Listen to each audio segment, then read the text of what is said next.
Hello. Welcome. Oh, I realized I forgot to do a sound check. Oops. Hopefully all the levels are fine, because I completely forgot to do that today. Oh well. Hi Cam McCain, welcome in. Yeah, sorry, some of you guys beat me to going live because my ad break was at the start. I always wait for that to run. It's supposed to start as soon as I go live so that we don't have to, you know, have it for the first hour, but I sit here for like 5 minutes always waiting for it to run, and it doesn't run right away like it's supposed to. Hi Bear over on YouTube, welcome in. Iridicos over on YouTube, welcome in. Hi Eva, hello, how are you? Thanks so much Anthony for the subscription to the Twitch channel, thank you. Let me get the right screen over here. Okay. Should be the right screen. Okay. Well, we might have a cat visitor. Maybe. He's looking at me. He's looking at me like he wants up on the desk, but I don't really have room for him on this desk. So we'll see. Hopefully he doesn't knock anything over. Okay, anyway, hi, welcome in. How are you? Hopefully having a better week than me.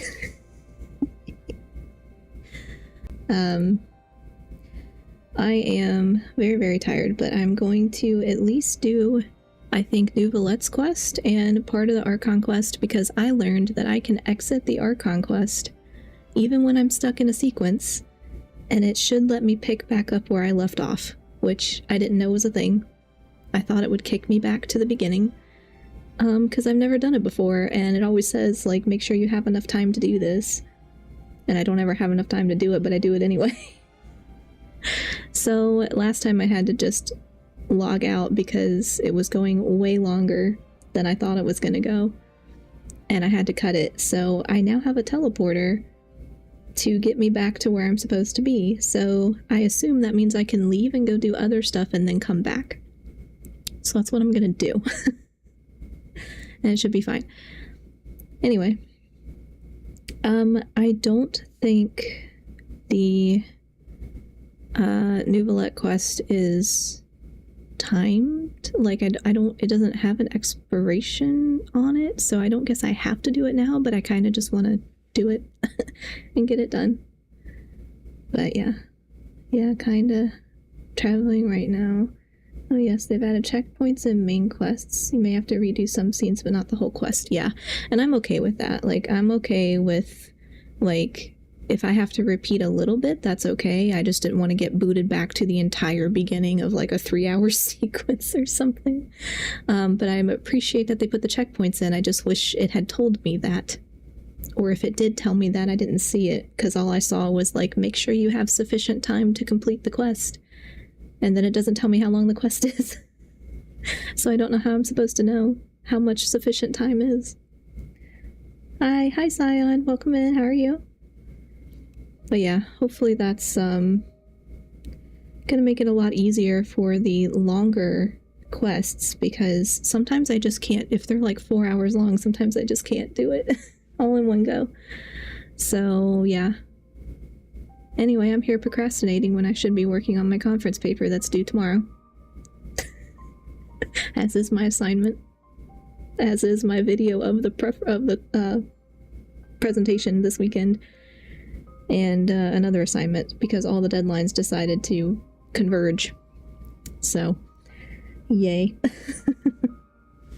Solid, hope you're doing well. Thanks, Scion. I am ignoring my stress right now.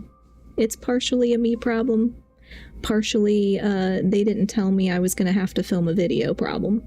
So it's they didn't tell me until this week or late last week, whenever it was, that I was going to have to film my entire conference presentation this and turn it in this weekend, and the conference isn't for a couple weeks. So I thought I had a couple more weeks to prepare. Like, to write my, like, code my data, write my presentation, make my slides, practice, all that. They didn't tell me that. So I found out late last week or this week, early this week, I can't remember because of storm, I got kind of thrown off. That part's not my fault. The rest of it is my fault. Yeah, hi Edelon, welcome in over on YouTube. Ooh, nothing like procrastinating until the last minute. Yes, unfortunately that is a theme. That is a theme for me. We love procrastinating assignments till the very last moment. Yeah, and I mean, normally I do that with my class because I'm only in one class since I'm doing it part-time, and it's not really a big deal. I can kind of procrastinate till last minute and get those done because usually I'm pretty quick with those assignments, but the conference stuff is a little different, and I wasn't expecting to have to provide a video, and much less on kind of, for me, short notice. So I was up till about 4 last night. I coded half of my data. I have to code the other half and write my extended abstract to submit by tomorrow, and then I gotta film the video by Saturday. So yeah. Anyway, I am here to procrastinate, so we're gonna do that. Let's go here and do this Nouvellette quest, because I think I won't have to think too much for this quest, and I won't have to think too much for the Archon quest. It'll mostly be like them reading me a story probably, which is gonna make me sleepier, but I don't have to think, which is nice. So that's why I picked that, so I don't have to think. Hi Ace, welcome in. How are you? I am okay. I just gave a big long spiel about how I am behind technically on some deadlines. They're due this weekend and I'm very behind. Partially my fault, partially not my fault, because they didn't tell me I was going to have a deadline this weekend. So I'm here to procrastinate and hopefully not think about it for the next 2 hours. And then I get to go code more data. So, and my project is about Genshin. So like, you would think I would be excited, but I'm just so tired I don't really want to think about it. I see the value in my own work. Oh, I already bought the outfit. I also see the meaning in all the endeavors of the people. Because I liked the outfit, so I was like, you know what? I believe I will continue to take pride in fulfilling I'm gonna buy the outfit with a bunch of little pass thingies so I can get extra primo gems, and then I will have, whoops, I just knocked a coaster off my desk. Okay. And then I will have a bunch of primo gems that I can use in the future. So I bought the outfit, but now we're going to do the quest associated with the outfit. We love procrastination. Yeah. Unfortunately, it's very on brand for me, and I should just make it part of my persona at this point. Huh? His outfit is pretty nice. Yeah, I like it quite a lot. Friend? Need any help? Sometimes they're kind of hit or miss, but I like this one. It's you! Long time no see. Is it Puka? Puka? I don't know what her name is. Okay. Looking for pretty rocks again, or nice to see you again too. Right in one! You know me too well. Everyone in Marusy is preparing a surprise gift for Monsieur Nouvellette. We're working together to make him a new outfit. I was about to go find some gems and shells to decorate it with. Wow, a surprise present. A surprise present! Paimon says it. Okay. And thank you for lurking. Gonna watch as I build Legos. Nice! I am still attempting my crochet projects every once in a while, which I talked about in a short. And I said it's not doing me very good with my nervous energy, but I just got a clicker toy. Uh-oh. Where do we need an exorcism again? I don't know why that keeps happening. I guess we need an exorcism. Hold on. I don't know if it's my camera or if it's my model that does that. It might just be the program. Who knows? Okay, that's better. But I just got a new clicker toy. And you probably won't be able to hear it, but it sounds like keys, like keyboard keys. So they're in my pocket right now. That's for my nervous energy for later. But yeah, tend to do my best work when I procrastinate. Sometimes I do. I think it depends on how determined I am at the moment. I don't feel very determined today, but but we'll see. I'm gonna try.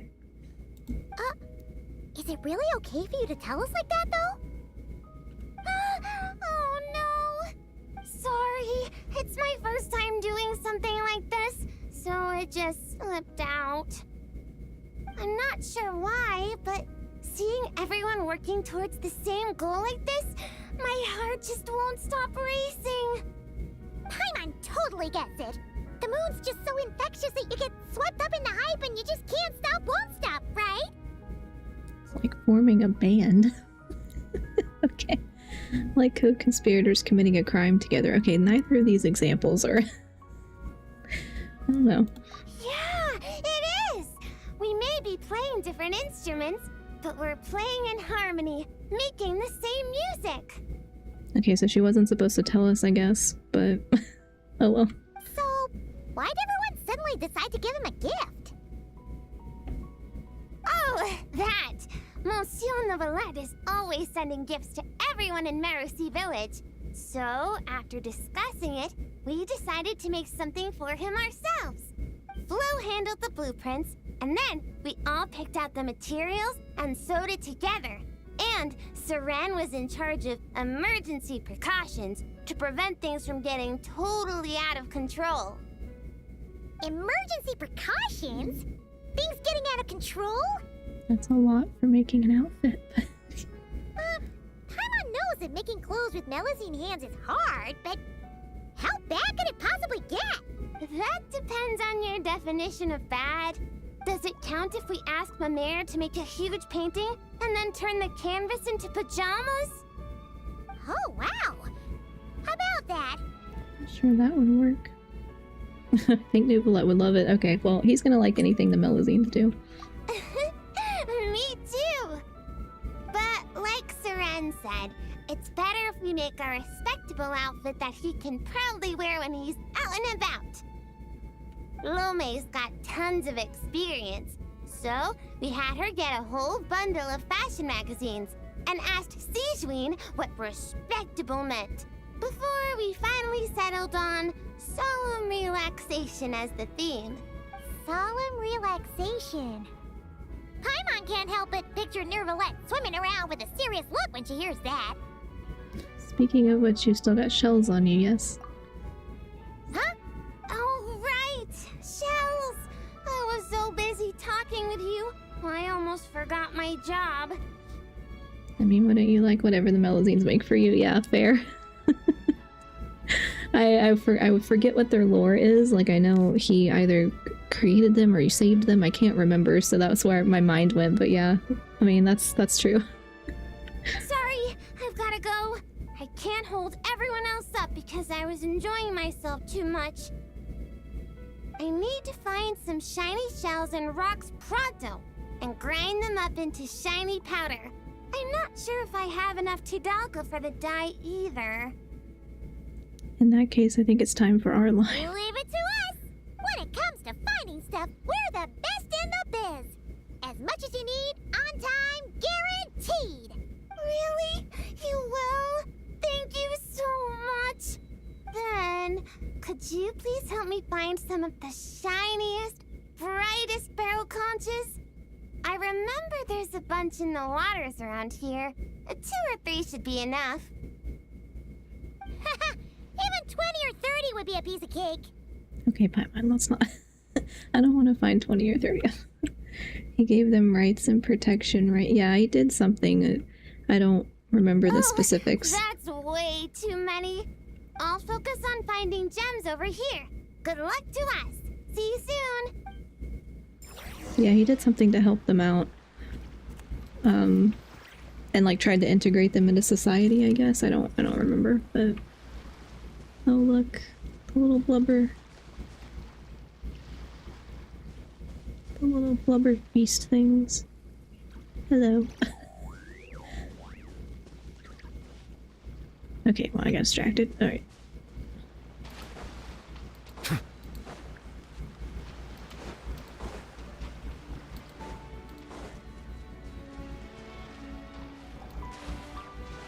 I guess I can't use the ones that I already have. They have to be special ones. Oh Oh, are they... Is it in a cave?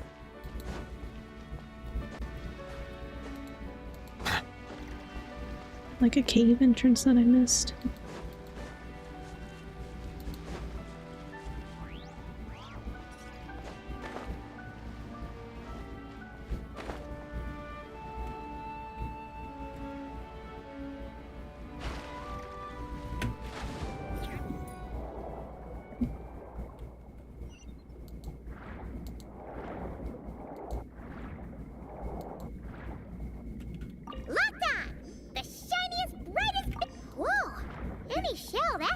Even underwater has gotta be quality.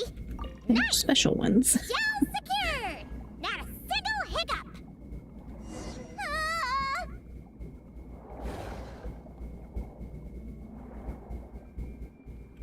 Ah! What was that? Poca might really be in trouble! Let's go back and check on her!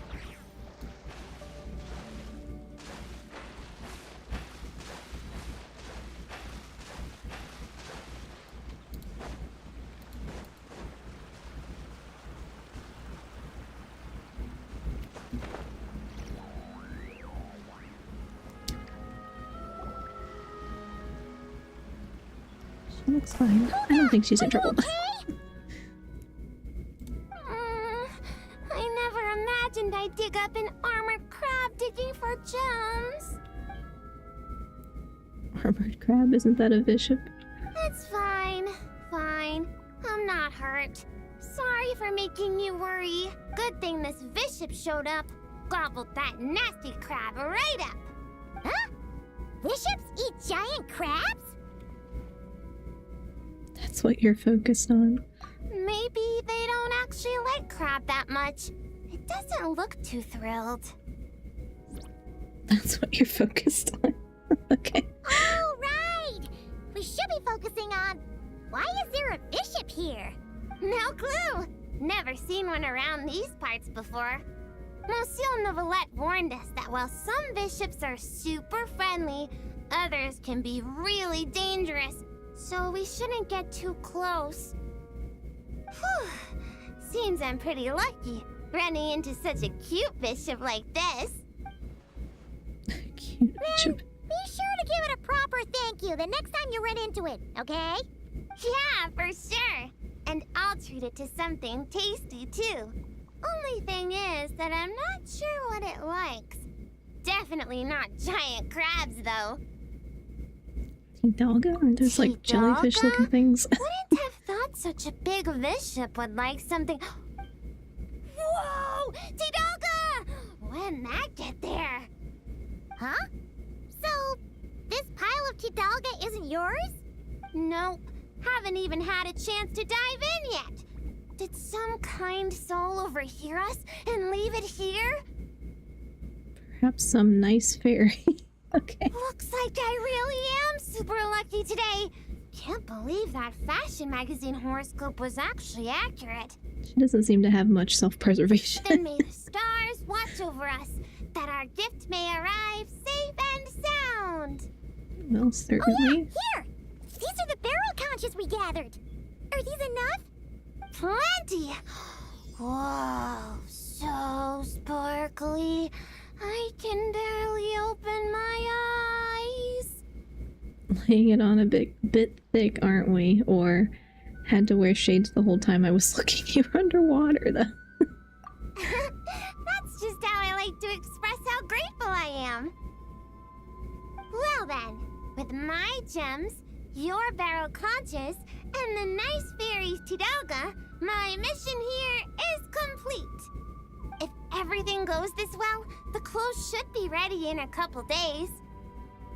Hey, when we deliver the clothes to the Palais Marmonia, will you two come see what we made? Of course. Let's meet up at the Palais Marmonia then. A whole bunch of us Melazines will be there. Sounds great! We'll be looking forward to hearing from you.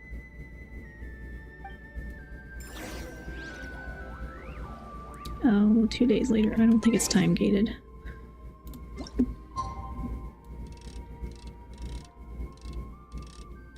At least it shouldn't be.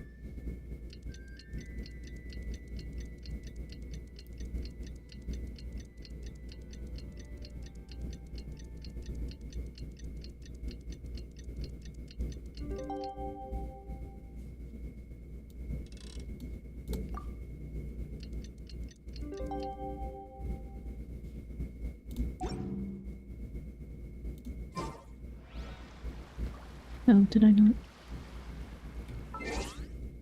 That still wasn't enough time.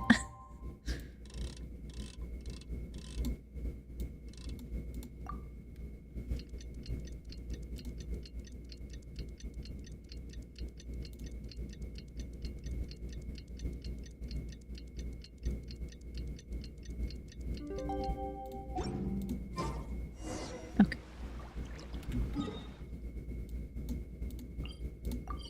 Oops.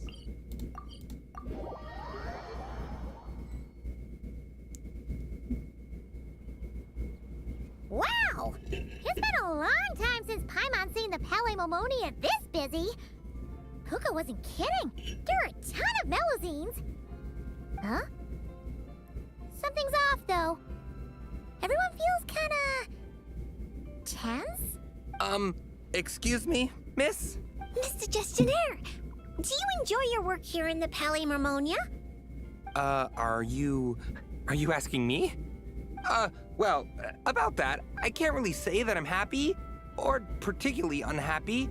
Though I've been here for some time now, I still feel as though I only just started. Got it. So, put another way, work at the Palaemomonia is so exciting that it feels as though you're always filled with energy. Like you're in your prime, correct? I don't know that that's what he meant. Exciting? Oh, no. I'm more anxious, really. An exciting anxiety? Is being a gestionnaire really that nerve-wracking? And here I thought only the Marechaussee Phantom was like that. Oh, no. It mustn't be exciting. If anything on the job excites your nerves, that means the process has already gone terribly wrong. Oh, is that so? Sadil never mentioned anything like that. Sadil?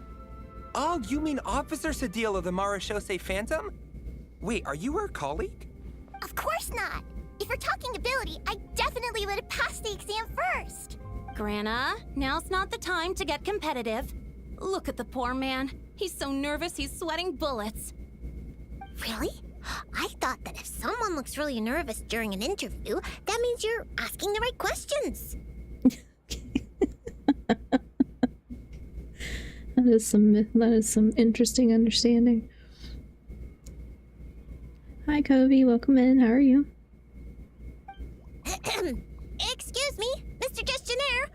Are there any troubles in your work life that you find difficult to discuss? Pardon me, but interview? Am I being interviewed right now? Well, yeah. Oh, no. Oh, no. According to regulation, gestionnaires are strictly forbidden from giving private interviews, especially to parties of unknown provenance. Excuse me, Miss Melazine, but might I inquire your full name and the newspaper at which you're currently employed? Special Reporter Lome for the Buoyant Otter Gazette. The Buoyant Otter Gazette. Okay. Got 2 new Umas today. Woo, yay! Congratulations. I'm gonna be honest, I haven't opened the game since I streamed it last. If it was on my phone, then I would remember to check in, like do the check-in, login or whatever. But because it's on my computer, I don't remember. That's okay, it's gonna be my casual stream game anyway, so it's okay if I don't if I don't do well. You obviously just made that up. Lome, what happened to truth in reporting? Does the Court of Fontaine really have a newspaper like that? I need to go check the files. My good sir, are you feeling all right? You certainly look as though your nerves have been excited right now. Right! The process! Sorry, good ladies. Could you please wait here for a moment? I need to go find a colleague from the publishing office. And now you haven't because we followed each other on it and you were last on 11 days ago. I didn't realize it would tell on me, but yeah. Yeah, definitely haven't logged in. Anything that's on my computer, it's out of sight, out of mind kind of thing. My phone, it's like I'm always on my phone for one reason or another, so that's how I, like, if I see it, then I'll remember to do it, but I don't have room on my phone, unfortunately, which is annoying. check my followers and drop people who have just quit the game after a couple weeks most of the time. Yeah. No, I understand that. I've done that before in some of the ones that I'm actually active in, where I'm like, oh, I have to actually be like quote unquote friends list with people who are actively playing the game. I would like to put it on my phone, but that's not gonna happen until I get a new phone, I guess, because my storage is completely full. I have a lot of like photo, video stuff in my gallery that I need to clear off because I don't have it stored anywhere else, I guess, except my cloud backup, but I'd like to put it on my computer and get it off my phone because there's no storage and I just don't want to deal like with that constantly.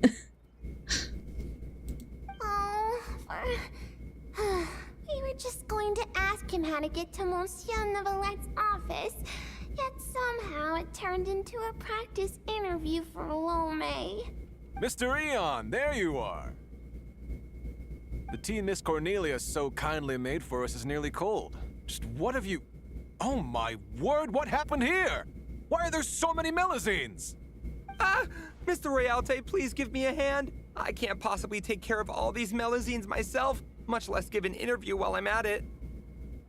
Interview? I never saw any such thing on the schedule. Which newspaper? The Buoyant Otter Gazette. Oh, really?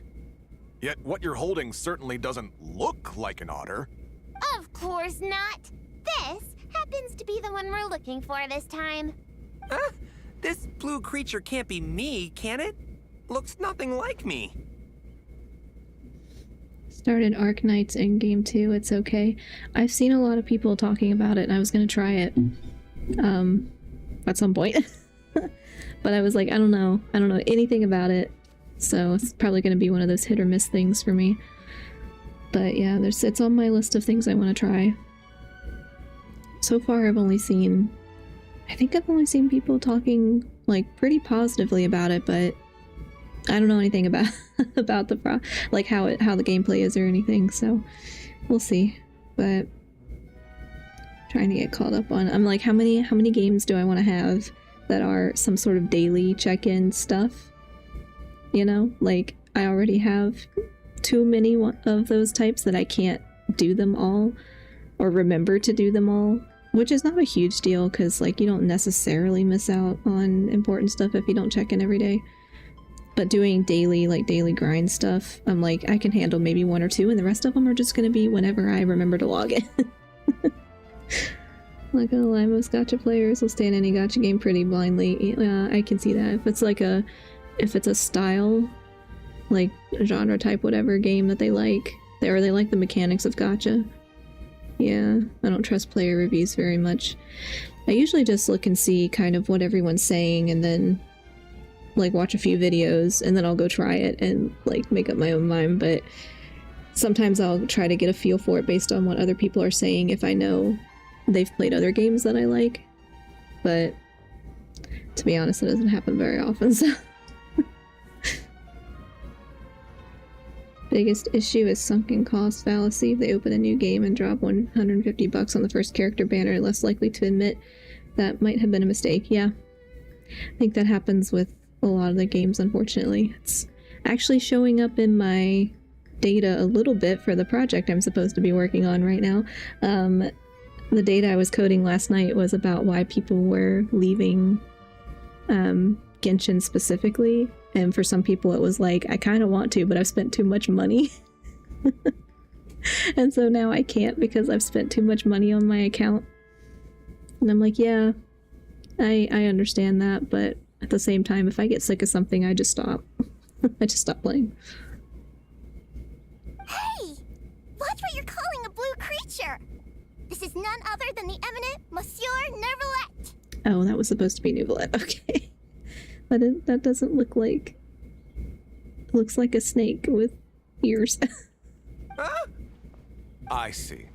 Mr. Eon, please refrain from undue alarm. I understand that your heavy workload and lack of sleep might have left you rather tightly wound, but you must remain calm.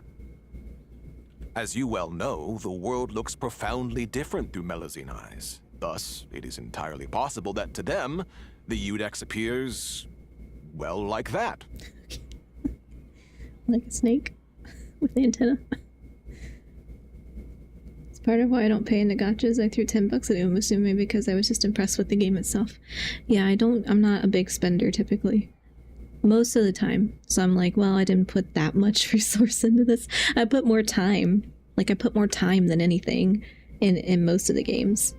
So sometimes I'll be like, no, I'm too stuck. I'm too stuck in this. I can't stop playing it because I've sunk too much time in it too. But I'm generally not like that with books either. A lot of people are like, they can't not finish a book if they start it. And I'm like, no, if I don't like it, I'll just stop. I don't care how much time I spent on it. There could be like 3 chapters left and I've decided I hated it and I'm just done. So usually I'll just stop.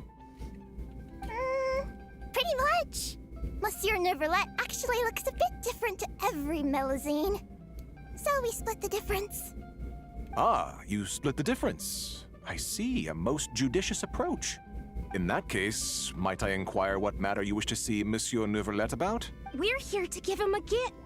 Gun salute! 21 gun salute from Monsieur Neverlet. Whew, that was a close call. We almost told someone else about the secret gift again. A gun salute? Inside the Palais Mermonia? Inside the Udex's office? That's something. But yeah, I used to really like those incremental games. There would always come a point, and then when my brain finally ticked over and said, this is a waste of our time, boss, and I just never play it again. Yeah. I usually don't get sucked into it like that. And I don't, like, I'm not... The research I was doing was about people leaving Genshin, and I'm, like, I'm not wanting to leave it, but it's not because I feel like I sunk too much time and money into it. I'm just still, like, here for story. Despite any other complaints I might have. But it was interesting to read, like, people's reasons and stuff, because it's like, oh yeah, I'm not the only person that feels this way sometimes, you know. I could apply to any game, though. But yeah. Oh, I forgot to do my little... Well, I want to test my OBS. Can I summon my cat in OBS? Oh yay, it did work. Last time it didn't work. Last time I streamed it didn't work when I did it in OBS. I had to do it in Twitch. Mr. Royalty, please calm down. You're also becoming unduly alarmed. Can you see something? Paimon's getting scared. Sorry, I'm naturally the silent type. It's because they don't voice your lines. The cat killed the stream. Oh no. What happened? Did I break it? Hold on.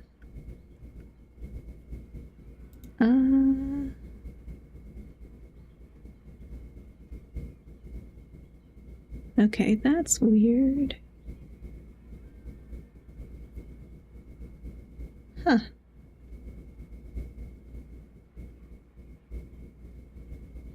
The Twitch one looks okay now, I think. Oh. That's annoying. Sorry, guys. As soon as I typed cats, the stream stuttered hard and froze for a moment. Okay. Hopefully it's okay now. It stopped on my,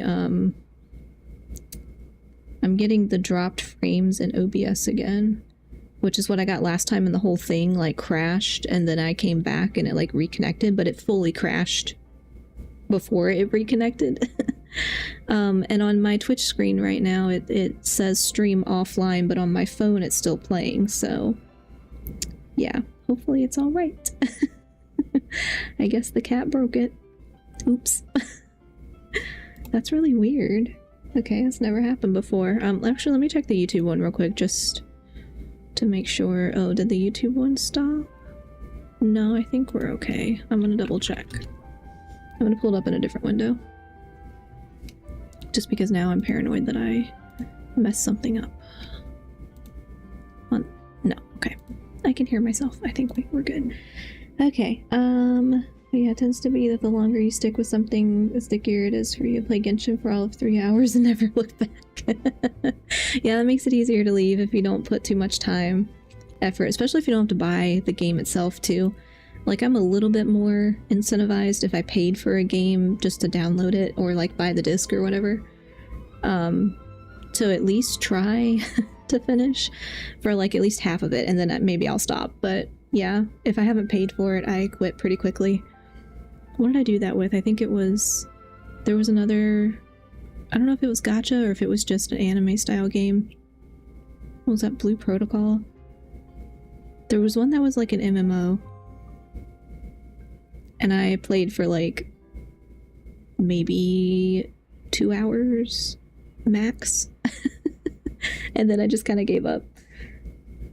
I've been playing Europa Universalis since like 2011. Yeah, sometimes you find one that sticks. I will replay the same console games over and over again. Less so with computer games, but I've been playing Warcraft and Genshin consistently for almost 6 years, so... Just surprising to me, because normally I get bored. Also really unlikely to even buy a game if I don't believe I might like it. Yeah. To be honest, I don't have a lot of experience with other types of games because of that. Because I'm like, I don't know if I'm gonna like this, so I'm not gonna buy a game disc or like a digital download for my console if I don't think I'm gonna like it, because a lot of times they're like $60 or whatever. And I don't wanna like regret it. So a lot of times I will watch people play for quite a while before I make up my mind as to whether or not I'm gonna get it and try it myself. But now that I'm doing stuff on stream, I'm like, well, I guess I'm gonna try it, and if I hate it, oh well. But yeah, I think it was Blue Protocol or something I tried, and Duet Night Abyss came out. Everybody seemed to like that, but it was really buggy. I heard it was really buggy, or like it would crash a lot. And so I didn't. I downloaded it and then never opened it. So, kind of gave up before I even started on that one, I guess, but oh well. Please don't make Paimon beg! Stop rubbernecking!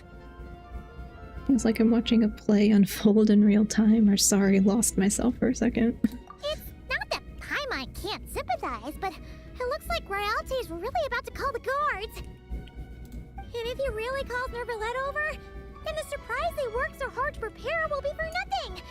And things will get way more awkward. Fine, you've convinced me. What do you mean this? Do what exactly? I guess I get that. I usually do research on a game when I see if it looks cool. Yeah. Yeah, I will typically watch at least 2 people play it before I make up my mind. And I'm like, okay, yeah, worth it, or nah, I think it's probably not for me. And I might still watch somebody play it, like horror games, because I can't play horror games, but I'll watch somebody play. And then I don't have to like start another game myself too, if I just am interested in a storyline that I don't really care to play myself. But yeah, stream, I guess I have more reason to download stuff and try. What's her name's Puka, I think they said it earlier. Everyone, so great to see you all here. Paimon! Ah, it's you. Traveler! Feels like ages since I last saw you. How have you been? Horror games send you to adrenaline hell. I mean, they give me a lot of anxiety. Yeah. I don't like jump scares. It just sets me into like that high anxiety mode, and then it's hard to like come out of it for me. And so I'm like, I don't really want to put myself in this situation. I don't really like to be scared. But I can watch other people play because I can make the screen smaller, and it's not like I'm not experiencing it, I'm watching somebody else experience it. So it's okay. But I don't really want to be like full screen in a horror game. Just like, I don't feel good after that. That's great to hear. As you can see, this place hasn't changed a bit. Pardon me, but are you with the Melazines? We are. We agreed to visit Nouvellette together. We agreed to visit a certain blue creature together. Point is, wonderful. The problem has suddenly solved itself. Monsieur Nouvellette is currently in his office and should not be receiving any other guests at this time. You may proceed. Sorry to You're interrupt. too gracious. We shan't delay you or your Melazine friends any longer, save for one minor thing. Don't like jump scares either, but for me it's more that they're just kind of lazy. I get not wanting to just be startled over and over. Yeah, I get like as a horror mechanic it gets kind of lazy after a while. Like every once in a while it might be okay, but for me it's like even if I know it's coming or I think it's coming, it doesn't matter. It still sets off the still sets off the anxiety meter, and then I have a hard time like regulating back down, and so I'm like, okay, let's not do this deliberately. I also just don't really like gore, so if they're the gory kind, I'm like, no thanks, I don't want to see that up close. I'm okay. Like, just, you know, watching somebody else play if I'm curious, but I don't really want it, like, in my face. And, like, in virtual reality games, too, like the headset games, I could never do that with horror. Just, no, not happening. I'm the same way about horror games. Hi Unsweet and Tea over on YouTube, welcome in. Yeah, the horror games are just not, which is funny because I am not, I don't know, I've kind of always been into like the spooky stuff, but I like more the thriller psychological kind of thing rather than the gore stuff, I guess. So I'm not big on that in terms of media in general, but I will watch other people talk about it or I'll watch other people play.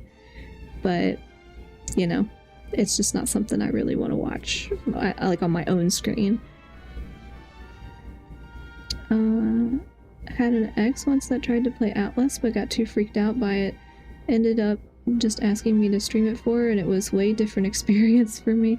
I laughed at it a lot and made jokes at the jump scares.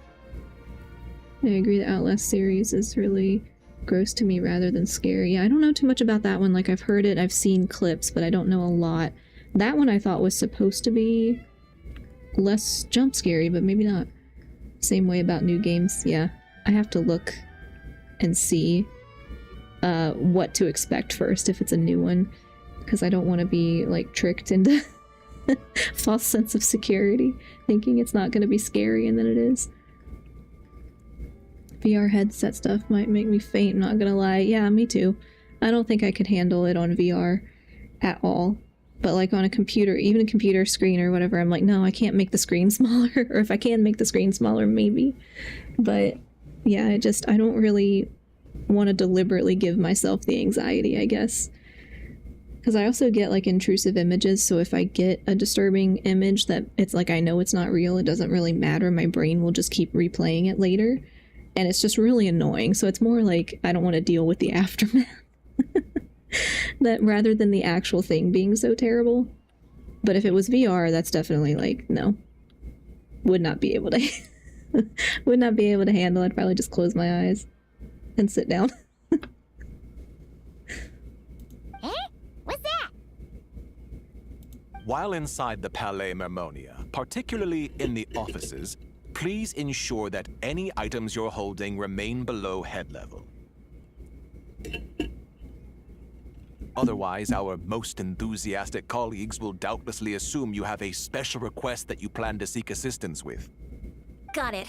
We were only holding it because everyone was scared of getting lost in the Court of Fontaine.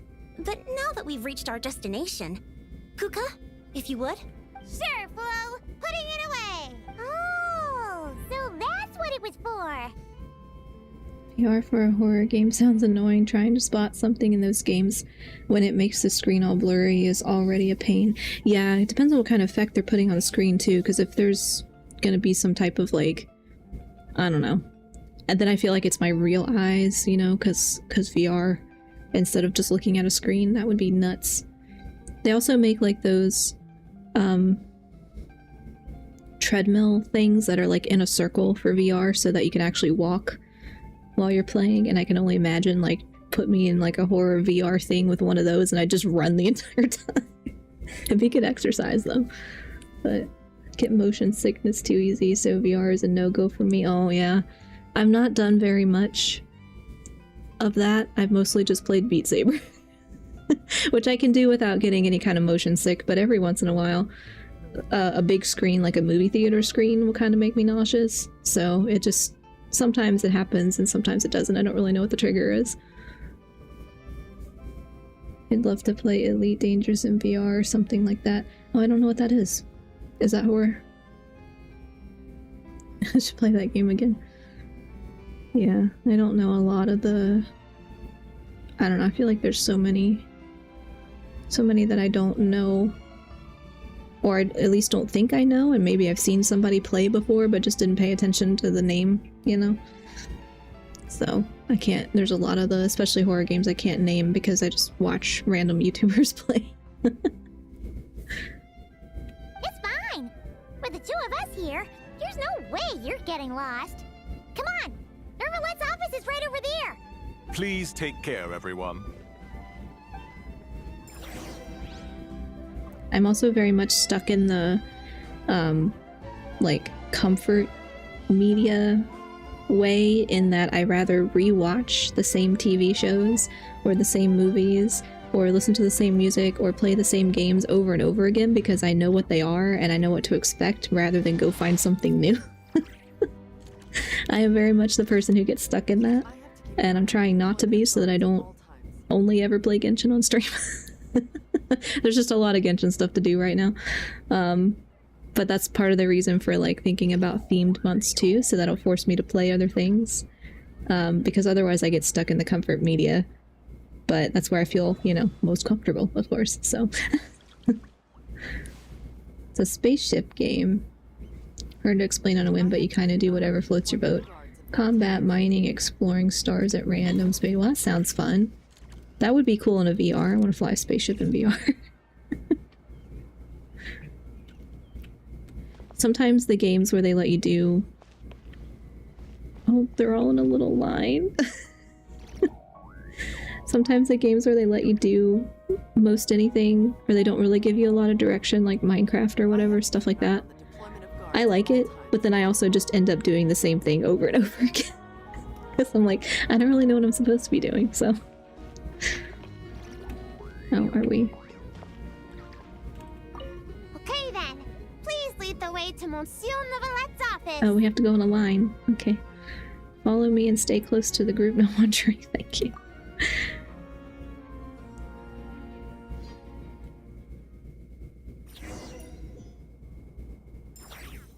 I had a big fat ship that I named Double-Necked Kusu because I couldn't think of anything that would be comically water. Thing was a pain to fly out of the station. It sounds like it would get stuck. Where could Realte and Eon possibly have gone off to? Is today Melusine family visitation day? Melusine family visitation Quite day. the hubbub. Almost. Sadine! Hey What's everyone, happening? come on in. Monsieur Novelette's just inside. I guess I'm the leader.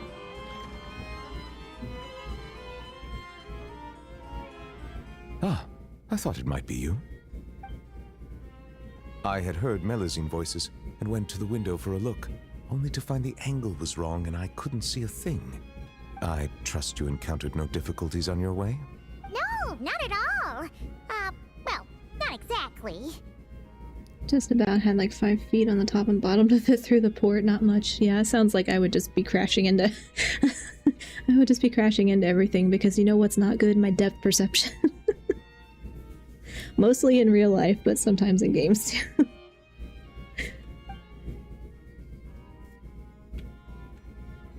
I see. Lome, you were indeed the first at fault here. You must secure the consent of others before making requests, and mustn't impede their duties or daily lives. Extra caution should be exercised with matters such as interviews. I see. I'm sorry. And the Buoyant Otter Gazette desperately needs rebranding. I don't think they need to rebrand it. I kind of like it. The what Gazette? It's nothing. I'll go find them both and apologize right now. That room makes me want some tea and sweets, yeah. It does give off that vibe, doesn't it? Basically, just assume tiny fee for repairs on every trip of that huge ship full of actual people. Yeah, I'd just be like, alright, I'm just gonna cut off, like, the sides of this every time I have to land it. Whatever. That would be fun in VR, though. I don't know if there's anything that lets you fly, like some kind of ship or something. That would be fun. I would be really bad at it, but it would still be fun. Hey, remember to greet them politely first, even when you're apologizing. Yes, that should suffice. Lecturing has never been my strong suit. Now, back to the matter at hand. How might I help you all today?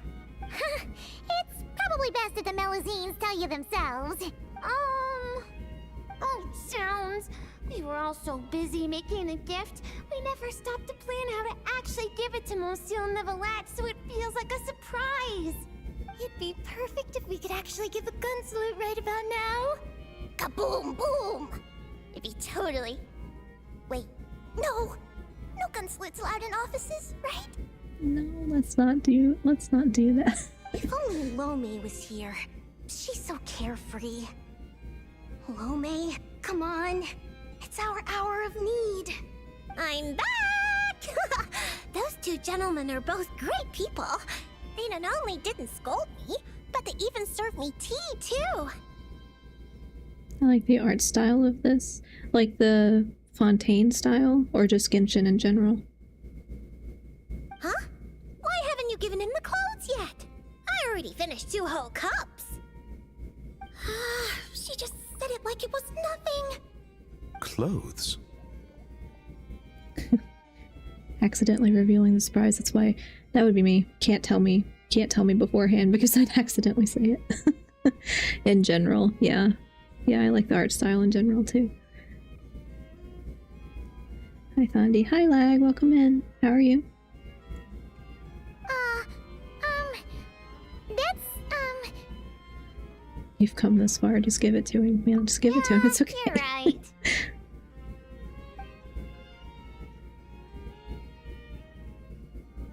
They fall over themselves as they cheerfully clamor to explain the surprise gift in quotes and how it all came about. Yet for reasons unknown, both givers and recipient remained a touch awkward. My thanks. You must have gone through quite a bit of trouble to make this. I'm doing alright. Good, good. What's the plan for today? I was just gonna try to knock out this Neuvillette outfit quest just because it's been sitting there. And then go back to the Archon quest and see where it puts me in, because I exited before it was over last time. So I might have to replay a little bit, but that's okay. And then I'll see if I can get through... I probably won't get through all of that because it'll be too long. And unfortunately, I must go code some more data after this. Was that too curt? Might it seem cold? Is just a smile enough? She's gonna start her career journey to being the #1 ranked League of Legends mid laner. No. Could you imagine me playing League of Legends? I don't have the first clue about how to play that. I know nothing about any of the competitive games because, like, that's too much anxiety for me, like, too much pressure to perform, and I'm like, can't handle it. They clearly invested great effort into this surprise for me, and I am truly delighted. My reaction ought to match that level of happiness. How would human parents express their joy when they receive a gift their children painstakingly prepared? Can I imagine you playing it? Yes. Can I imagine you playing ranked? Hell no. I actually don't know the difference. I just assume that's part of, like, the competitive thing.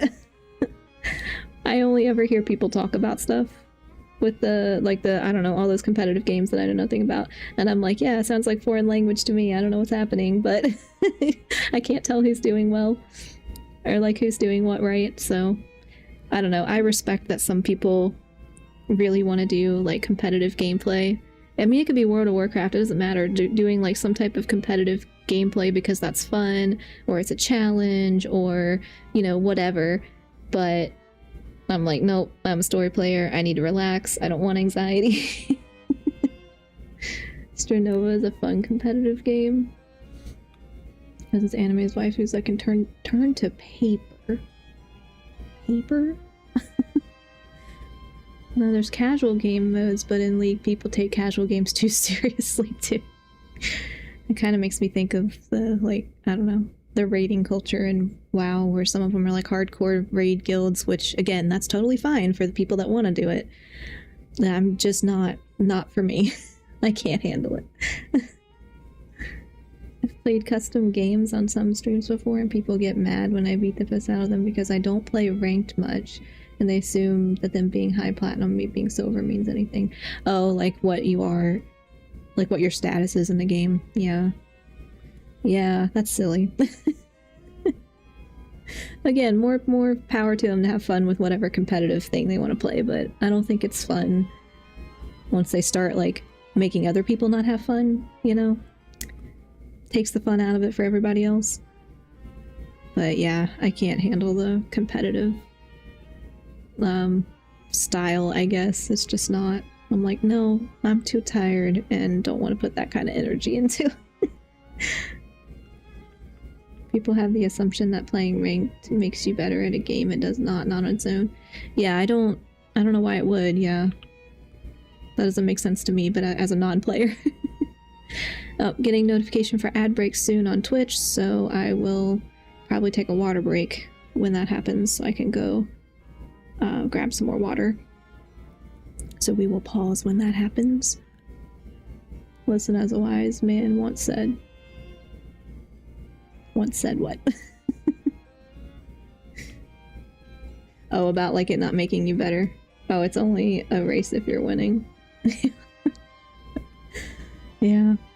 I just can't. I don't think I have a competitive bone in my body. It's like, I've never done any kind of sports or anything either, so I'm just like, I don't get it. I appreciate that other people enjoy it, I just don't get it. I don't either, yeah. It's just not my thing, but hey, different people. Different goals, different enjoyment, like different hobbies, whatever. Totally fine. That's why I can PvP so much and not get tilted. Oh, ad break. Man. Okay, probably getting stuck. I assume we're getting stuck in the ad over on Twitch. Depending on what time you came in, you may or may not be stuck in a 3-minute ad, so I'm going to take this opportunity to put my Be Right Back screen on so I can go grab some more water. And I'll be right back after the ad break.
Oh, I miscalculated. We're still in the ad break, I think.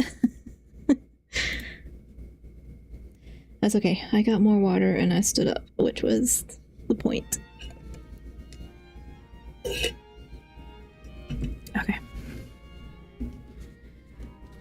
I should be almost out of it on Twitch. I am sitting here with my little clicker thing again. Because I haven't had to really do much but click in this game, so I'm like sitting here with my little key clicker. I think this is going to be my new favorite fidget toy. Okay. We should be, question mark, out of the ad break, even though the little widget says 10 seconds left. The little bar went away. Not sure how that works. Something else for me to look into, I guess. Okay, let's see. Where did I leave off? Hold on. Let me scroll back. I don't know, that little ad widget is still on there. That's really confusing. Every time I get a tool and I think it works, it doesn't actually work. So, that's nice. Let's see. Oh, we were talking about PvP, that's what, yeah. Which is why I can PvP so much and not get tilted. Yeah, I never cared too much. The only time I've ever really done it is in WoW, and I just never really cared. It's like when I was low level and people that were level 60 would come up to you as a low level character just to kill you because they thought it was fun, I guess, and then you have to start over. I'm like, okay, and I'm not here for this. I don't care. Like, leave me alone because I'm trying to like mind my own business, but also I don't really care. I do really like League as a game, but the community is so impossible to deal with. I have heard that. I think I played League one time, like literally once, against the computer. I think. I think that's what I did. I don't remember. But I was like, okay, I can't, this is not for me. But yeah, sometimes when a game has a really like toxic community, or like there's a big enough portion of people that are toxic and loud, it's like really hard to enjoy anything online related to the game. And I think that's a big deterrent for a lot of stuff. But yeah. Live for PvP in MMORPGs. Yeah, used to do a lot of PvP in WoW way back in Cataclysm. Only time WoW PvP was anywhere near balanced. I know nothing about any of the PvP except the early Classic. I think when those relaunched is when I was on a PvP realm. And I didn't really know what was going on, to be honest, because I was like, I don't care about this. I'm just here because the people I know playing it are here. And I'm just here to play the game. I'm not here to like kill people or, you know, whatever. So if I get attacked, I'm attacking you back, but otherwise, leave me alone.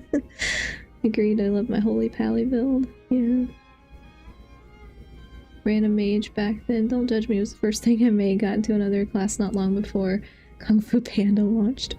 Vanilla WoW PvP is an absolute joke. It felt like an afterthought. Yeah, I didn't have anything to compare it to, so I don't have a clue. But it wasn't something I paid too much attention to even while doing it. I was like, I was a mage. That my first character was a mage. And I was like, I don't know why we're doing this, but everybody on my team is attacking you, so hi. But I mean, like, just, I guess there were arenas. Were there arenas? Or something where you were supposed to specifically go do PvP? But this was like open world PvP. Which I, again, wasn't there for, so I didn't really care. But I would get annoyed if I couldn't do what I was trying to do because people wouldn't leave me alone long enough. And they always go after you first because you're a mage or a healer. Like, they go after you because you're a caster, I guess. And I hated that too. I was like, well, I should have picked a different class. But yeah, I was not into that at all. To keep it short, class balance wasn't really a thing Blizzard was even thinking of at the time. More trying to make sure nothing was too boring to level as they made preceding. Yeah.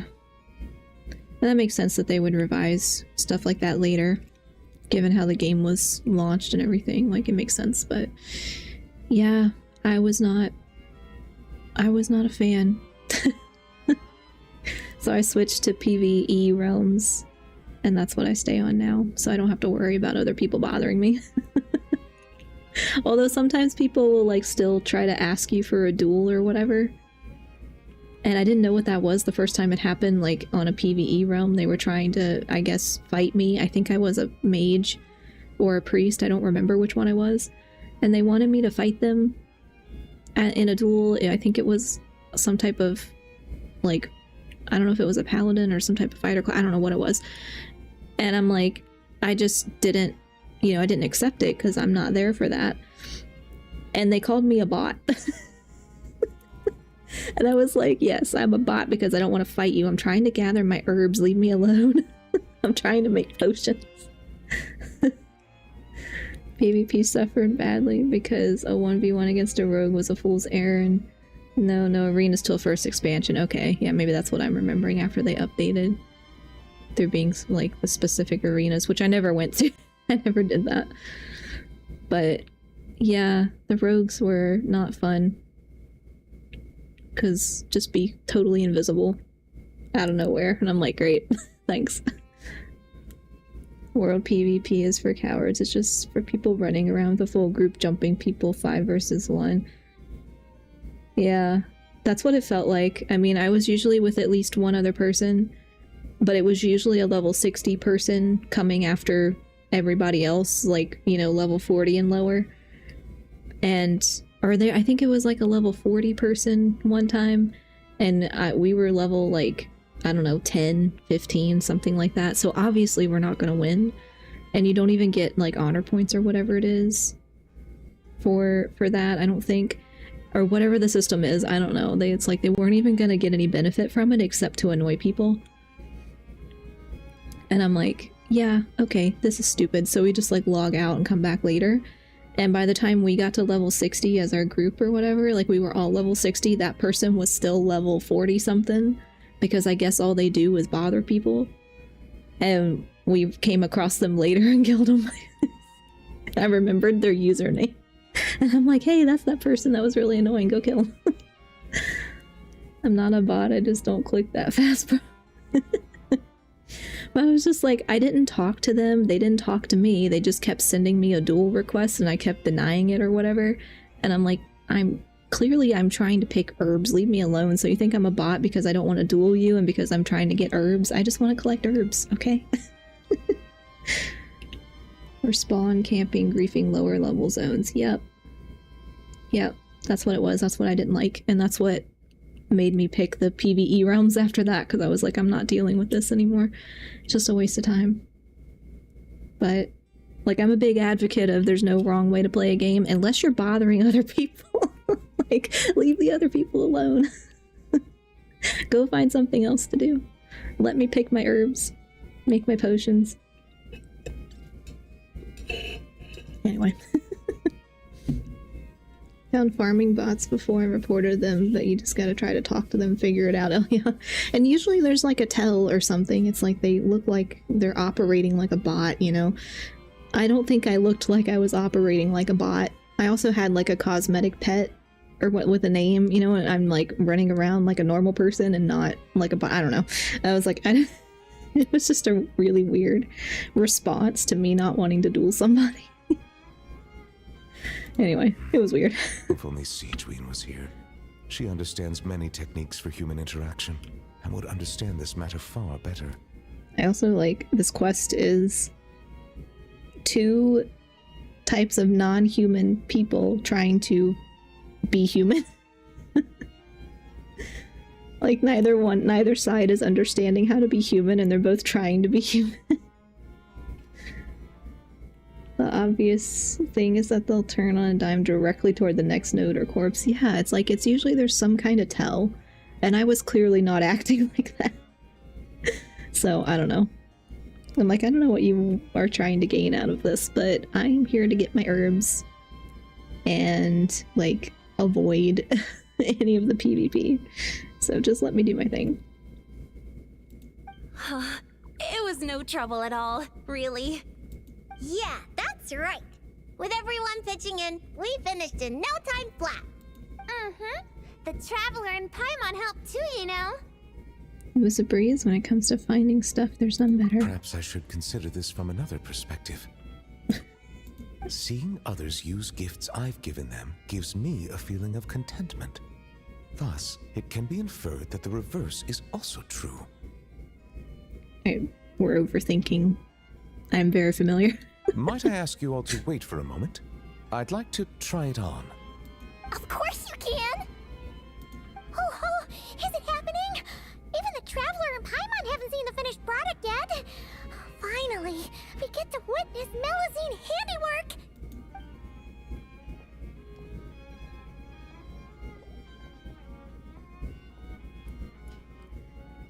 Didn't realize the Melusines were... Well, I guess they didn't necessarily know how to make the clothes, but somebody did.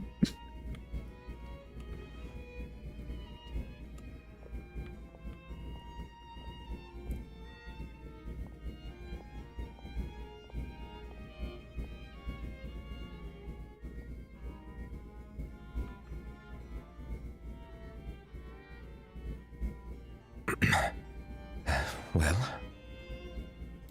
Perfect fit. splendid. Both the Melusines and I are delighted to hear that. Oh, it looks gorgeous. Plus, now Paimon gets what solemn relaxation is. Ah, indeed. It is aptly suited for non-official occasions. Moreover, if I'm not mistaken, this outfit seems to have a certain exotic feel? Hinai, that's our Monsieur Novelette. We heard Siegewing mention you'd gone to Chenyu Vale in Liyue and really enjoyed yourself there. So, we thought that if we could make an outfit that matches their local styles, you could wear it on future vacations there. That was very thoughtful of you. They really went out of their way for me. To do their gift justice, I must find time to return there, bring back some more gifts. But what should I buy? I suppose I shall decide once I get there. I can ask the locals for recommendations. It was mostly Flo. After all, she made the design and tailored it all by herself. Yeah! Flo's gonna be a super duper amazing fashion designer one day. She'll be famous all over Fontaine. Ah, I see. So there was one that was fashion specific. Every time I catch myself wanting to play WoW again, I remind myself of all the reasons I quit playing. It usually fixes it. Yeah, I don't know. I feel like once I find my groove with something, if I'm like, okay, yeah, I do like this, as long as I avoid all the negative parts, then I'm okay. But I take a lot of breaks.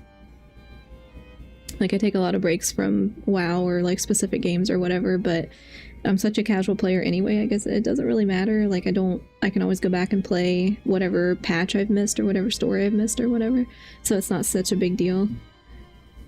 But I don't really do anything except level and then play whatever story content I wanted. Yeah, I jumped back in last year for a few months and I couldn't keep playing. It's just not the same. Yeah, I've heard a lot of people say that about, well, I guess retail version. They don't like the direction of retail. Or if they were played years ago, and of course the game's a lot different now, and then they've relaunched the classic versions and everything, but I guess it's still not totally the same. I don't know, because I didn't play it a long time ago. Like, when it first came out, I didn't play it. I've only played it since 2020. So for me, there's still a lot of stuff I haven't done. Can't stand the raiding scene anymore. Retail's just dead to me. I can only level to 60 so many times. Yeah, I kind of like some of... I don't like doing the repetitive things in game, or I don't like doing the same thing over and over in games, but if I make a new character and start from scratch, I can kind of do it again if I haven't done it for a while. But it's not like something I really... I guess I don't like obsessively do it, you know. I'll do a little bit and then I'll take a break. I'll do a little bit more, I'll take a break, but there's still just so much of the actual, like, content in each patch that I missed because I didn't start until so late. And when I kind of only care about story and lore and all that stuff anyway, I'm like, well, you know, I could just watch a video, but I kind of want to play it, like, play through it myself. But I know at some point I'll eventually make it through that, then I won't have anything to do. Hey, that's going a bit overboard. It's not like it was all me. For example, if Puka hadn't risked her neck to get the ingredients for the dyes... We can skip that part. Monsieur Neuvillette might worry. Blizzard were the ones that really pushed the envelope on daily grinds. I'll never forgive them for what they did to online games with that. I don't know that I've ever done daily stuff in WoW. Like, I know that exists, in at least in the retail one. But I guess I just never did it. Which probably explains why I never, like, finished some of the stuff. It's like you have to reach a certain level in either reputation or covenants or whatever things are going on. And I just never, I don't know, I just never do that. I never get there. What happened? It's really nothing. Okay, fine. Here goes. Oh, A bishop way that too lacks fast. Tidalga. I see. I understand. You are truly fortunate the traveler was there to help. But next time you go out, it might be safer not to go alone. Okay, I understand. Also, listening to your story, it seems you were aided by a bishop? Yeah, I'd love to see it again. Give it a big thank you. Hey, you guys think that maybe it was the one who left the Tidalga? I'm a bit concerned about her well-being lately. As I don't have any pressing duties, perhaps. We've stayed too long, haven't we?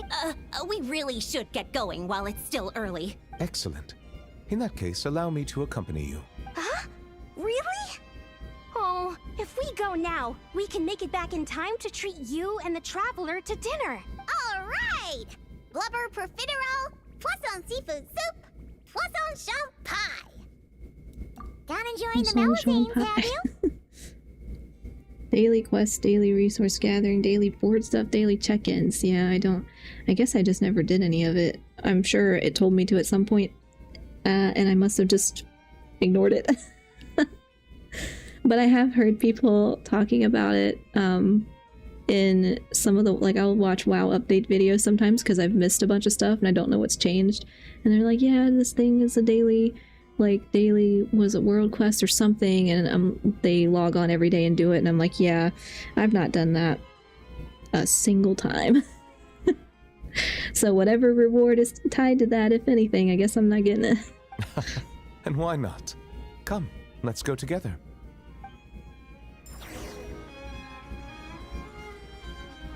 Even in the new Arc Knight's Infield game, I saw a video saying new players do these things to set you up for success.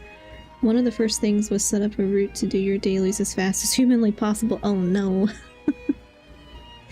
I might still try it out, but I'm thinking, like, I don't know. I'm definitely not going to be doing dailies, probably. Like, on any consistent basis. Because I can only handle that for, like, one or two games. Makes me just realize how much of modern gaming revolves around being forced to play your video game but wanting badly to not have to play the game. Yep. It's definitely a sentiment I see quite a bit. And it makes sense because it's like, well, they want you to come back.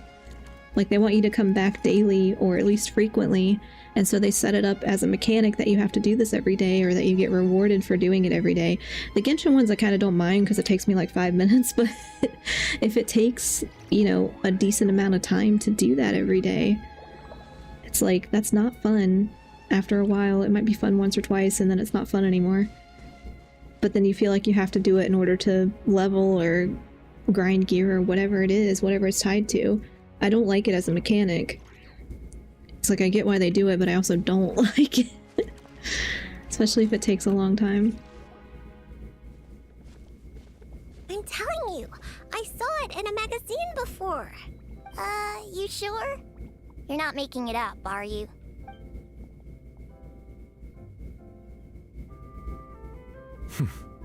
Come on up now. It's me. Nouvelle! Passive! Whoa, it's Passive! So, you know Nourelette? Passive? This is how you address her, then? Wait, does this mean the legendary Nouvelle is none other than... We'll have to tell Sino first chance we get. That's Okay. what she meant? Oh, and to think that it used to keep Paimon up at night, tossing and turning. Even lost sleep over it. Hello? Melusine! Capel! Puka, allow me to introduce you. This here is the nice bishop lady who helped you before. Whoa! Bishops can turn into Melusines? That's so cool! Now we can hold hands. Thank you for saving me. How about I treat you to a nice meal? Tidalga? Hmm? Yeah, Tidalga! Tidalga! Tidalga! Tidalga! Tidalga! I take it you really like Tidalga? Wait, that means you gave us your favorite food. Wow. Thank you so much. Thank you, Passive. Passive! Nouvelle Cocktail! If that's the case, why not picnic here with us? I'll handle the food. I caused everyone so much trouble back at the Palais Mormonia.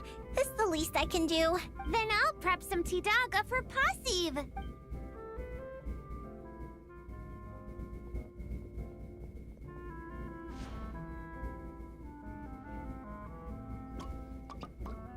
I mean, those look like jellyfish to me. Man, I rant a lot. LOL, it's okay. I don't mind. Nouvelle, my favorite dragon. That's what I should start. That's what I'm gonna start referring to him as. Just Nouvelle. Rants are a nice read. Yeah, I don't mind it.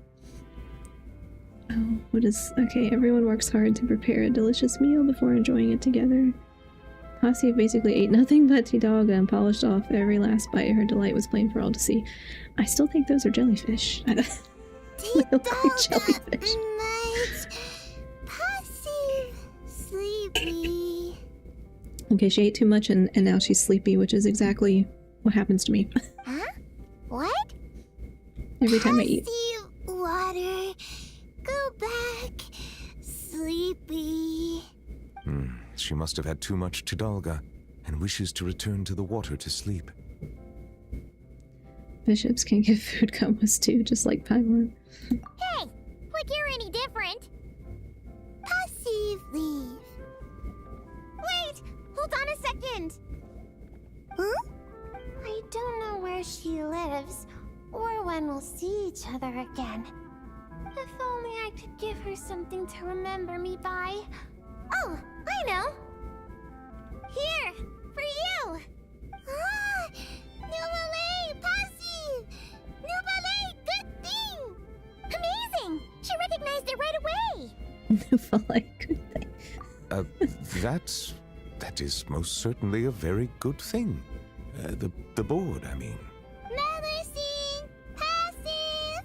Melusine, good thing. Nouvelle, good thing. Paimon, good thing. Traveler, good thing. Still the same old Passive, huh? Gone in a flash. See, disappeared. Oh, okay, I'll rent some more then.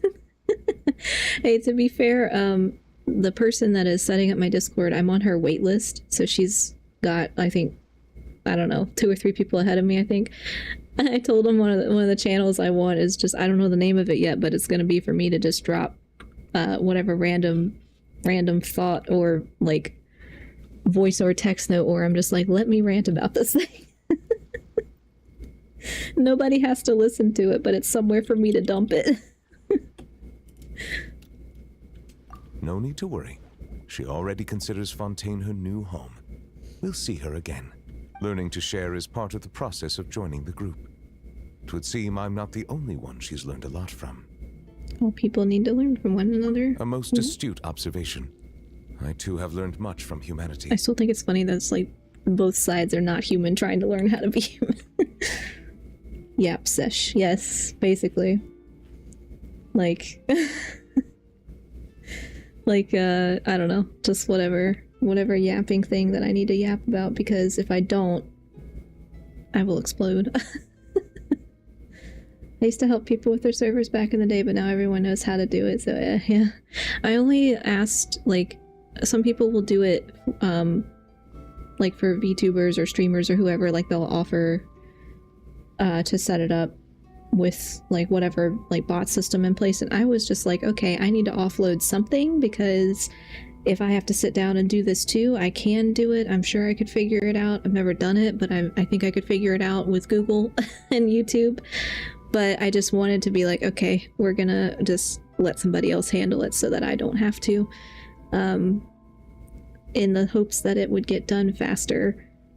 But I didn't know she had a wait list, so it might not actually be faster than me sitting down and doing it. But I was like, let me offload this so I can edit something, or I don't know. Mostly used to hop into people's servers and see a lot of really crappy setups, so I just DM them and be like, please fix it. Yeah, I'm hoping that this will be set up correctly to start with, especially with bots and stuff, so that I don't have to fix anything on the back end.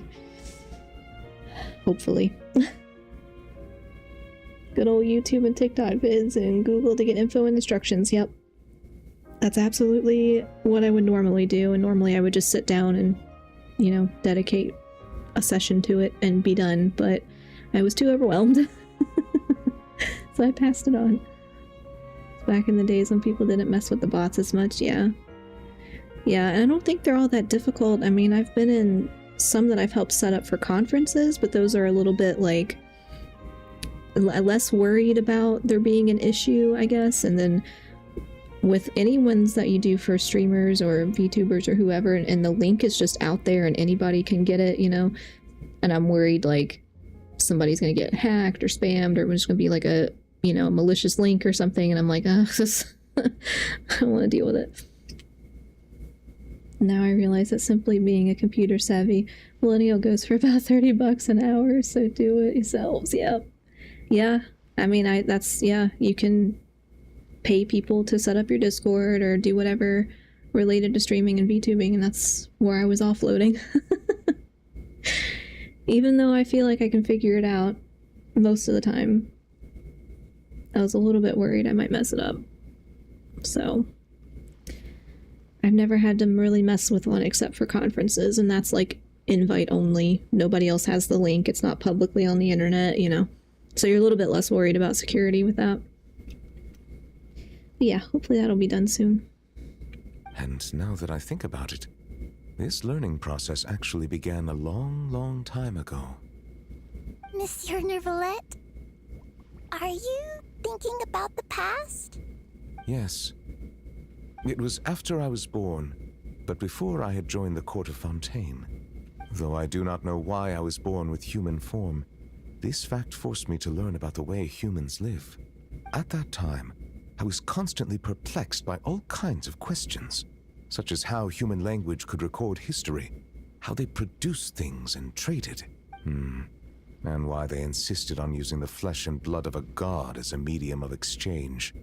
Could not pebbles and seashells serve the same purpose? Maybe because rocks and shells break easily. And gods do not? They probably do. Question worth considering with no conclusive answer. Indeed. Fortunately, we have ample time. Perhaps in the future, we will witness the world transform once more. Perhaps that change is already underway. But I'm way too stuffed to be thinking about stuff like this. That's me. I eat way too much pasta for dinner. I'm so sleepy now. Very true. Time flows where our gaze does not linger, showing the way to those who are lost. Rather than dwelling on such things, it is far better to live in the now. On that note, I believe it is high time I began planning my next vacation. Tried to help some Zoomer with their Wi-Fi like a couple years ago. They're incapable of answering very simple questions like, is it cable or Wi-Fi? Oh no. I guess it's I don't know if it's technology change or what. Oh, hello, lightning. I'm gonna get struck by lightning. Okay. Oh, I can talk to myself. Here we go. Monsieur Novelette, can I ask a question? Of course you may. I've heard that Leo has fire wrapped in paper. Lights that can grant any wish. Is that true? Fire wrapped in paper? Wouldn't it break? And isn't that dangerous? Hi John over on YouTube, welcome in. How are you? I am fine. Oh, procrastinating, but I'm okay. Yeah, that's right. If your wish is to burn the whole house down, then it might come true. Whoa, Puka.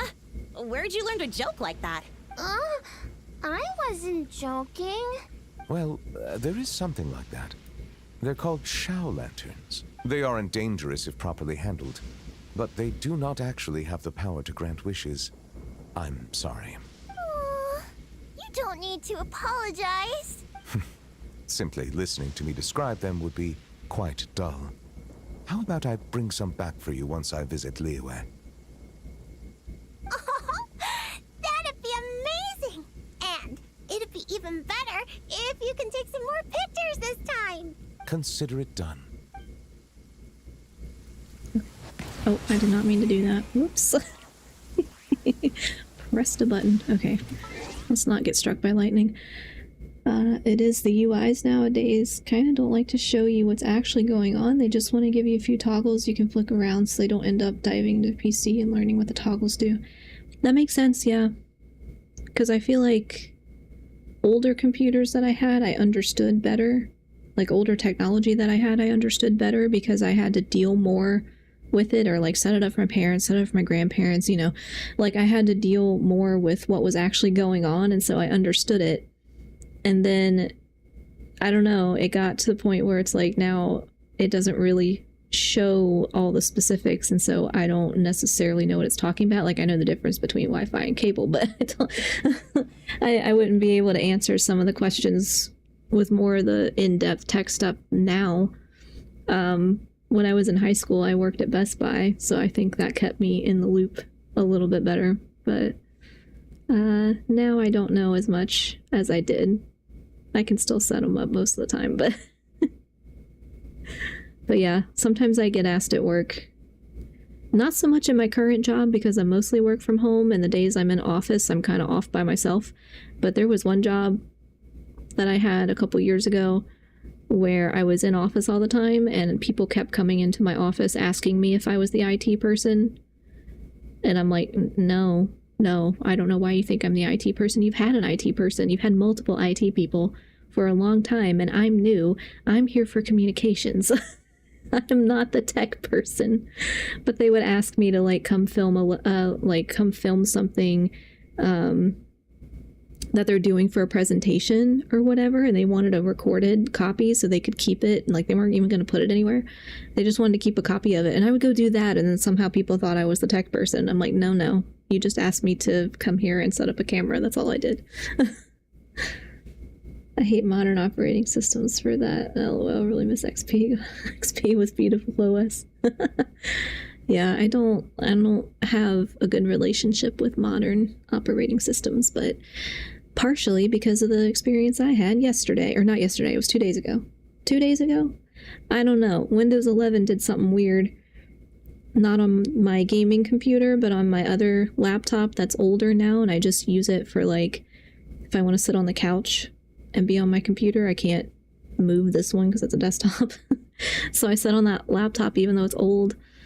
And I'll sometimes write my assignments on it, or I was trying to code my data for my conference the other day, and I could not open a PDF file, and I could not open a Word file, and I could not open an Excel file, because the computer decided they didn't exist anymore. And I'm like, they're right here, I'm looking at them. So I click on it, it's like, Windows cannot find this file, and it, no matter what file I tried to open, it quote unquote couldn't find it. And I'm like, I have no idea how to fix this because I don't know enough about Windows 11. I don't know what's going on. I didn't do anything. I didn't change anything. All of a sudden, it just doesn't work. And I'm like, okay. So then I go through this big like troubleshooting process, and nothing worked. Hence why I was up till like 5 a.m. the other night trying to code the stupid data because I couldn't get into my program. But yeah, I don't like Windows 11. Makes me grumpy. Okay, I guess that was the end of that quest.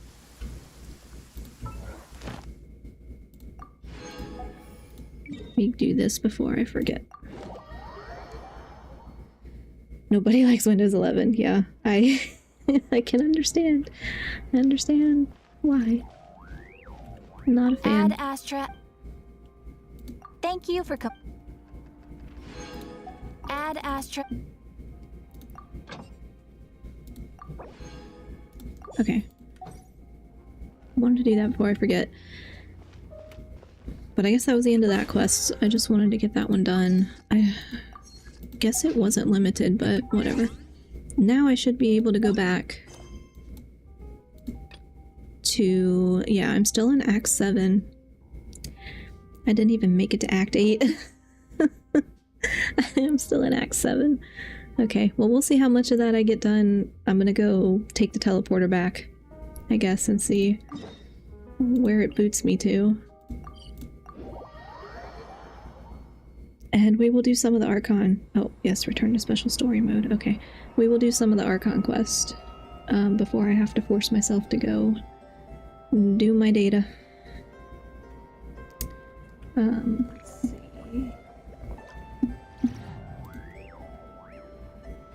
I remember when my dad got Windows ME? I don't even know. That thing was a hunk of shit disguised as code. I don't know that one. My grandpa had a MS-DOS computer, like it was super old. I see the value but in he my liked own it, work, so he never, like, but he didn't want to get also rid of see the it. meaning in all the endeavors of the And I people used to of play on it Fontaine. as a kid, but of believe course I I didn't will really know what I was continue doing. to take pride in Just playing with it. fulfilling my duties. But he had that for a long time. Almost forgot I had suppressed memory come up. My grandma and mom talked about my cousin's autistic kids, and my grandma said they were like me. What triggered that? I always like going to Best Buy and running DXDAG on the systems they have set up just to see how badly the tag is lying. Yeah, I'm sure there's a lot of... I don't remember much about working there. I was in computers at first, but then I transferred to mobile. So I was in, like, I worked in the computer section before they stuck me in the mobile phone, and that was in Best Buy, but it's still technically a different company. And so then I just had no, like, I didn't know what was going on with the rest of the store after that. ME is Millennium Edition. Oh, everyone thought they had to make a marketable Millennium themed product in 1999 to 2001. Yeah, it makes sense. Makes sense. I can see why that would have been a marketing thing. That and like everything's gonna crash in 2000. But yeah. So that means I found out I was autistic. I have something to talk about in therapy. Oh. Well, that's good though. I mean, if you talk about it and get diagnosed and actually feel comfortable with the diagnosis, that's good. I definitely felt a lot better after I got my anxiety diagnosis. I'm like, hey, something explains this, why something ain't right. Okay, where am I going? I don't know if they're gonna make me fight anything. So I guess I should pick characters that are actually somewhat Yeah, I'll do my built. best, but I can't guarantee a victory. Which is who? Because I didn't build many of the... You know, I don't know that it matters. Because I don't know if they're gonna make me actually fight. What's that? I'm always kind of paranoid. I remember being a kid and my great-grandma got an old-ass machine from like 1985 that ran on DOS too. Those computers were neat. I don't know how old it was or what version it was. I just remember it was one of those little screens, you know, that was just the black screen with white type, and that was it. And he used it to like write poetry and stuff. Like that's what he did with it. And I would just get on there and kind of like press the keys as a kid and didn't really know how to use it because the computer my parents had was not as old. And I would play games on that as a kid, but the MS-DOS one or whatever it was, he really liked it and didn't want to get rid of it, so they kept it for a long time. And then eventually got like a newer computer that had internet, so my grandma could play bingo online. Melazines like to play pranks sometimes. Which she did for many years. Same, but now I have PTSD, GAD, and oh, now I'm autistic as well. Well, it's good to figure it out. If a therapist can help walk you through stuff, that might help things make more sense. For me, definitely the anxiety and the OCD, it helped a lot to figure out, like, why does my brain work like this? Just a command prompt waiting for you to know what to do. Yep, and I certainly didn't. Not as a kid. I kind of want one now just to like mess around with. I think it'd be fun. Some of the older computers. But it's okay because now I can have closure on one thing and move on. Yeah, that's always a good thing.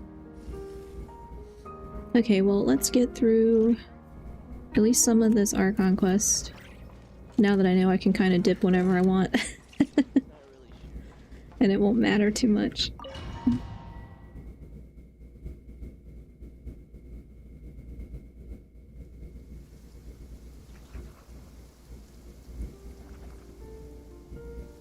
You're right on time. Oh, that's right. I did play a little bit of this after stream, I guess, because I was trying to figure out if I could get to a stopping point, and so it ported me back right to where I logged out, which is good. Anybody love old Macs? Oh, we had one. Didn't we have one? Yeah, we had a really old one. Or I guess it was like one of those colored back ones. I don't know. I don't even remember much about it. I think I played a game on it once or twice. I was really young, but I didn't really use it that much. Wasn't a pro with DOS, but she had a cheat sheet beside the computer taped to the desk that told us how to start different games she had on those old floppy disks. Yeah, I remember some of those. Never forget playing Win, Lose, or Draw with my sisters and cousins. Nice. Yeah, we definitely had a big stack of floppy disks. Most of it, I think, was my grandpa's, using it to, like, write. But I don't remember playing any games on that one, but definitely once they got the computer from my grandma that had the internet, so she could play bingo. That's when I was playing games, too. But she'd play bingo and, like, other little games. That they were like on a schedule or something, so she would have it written down like Wednesday blah blah blah time, and she'd play all her little games. It was cute. Old iMacs. I remember old ones with like the color, like the blue on the back, or they were like kind of oblong, I guess. And I don't really remember much. I don't remember much about those, but because then at some point I had a desktop that wasn't like a hand-me-down desktop in my room that I would use for school, but then I got a laptop, and then they gave us laptops also in school for a while, but then I had one for college.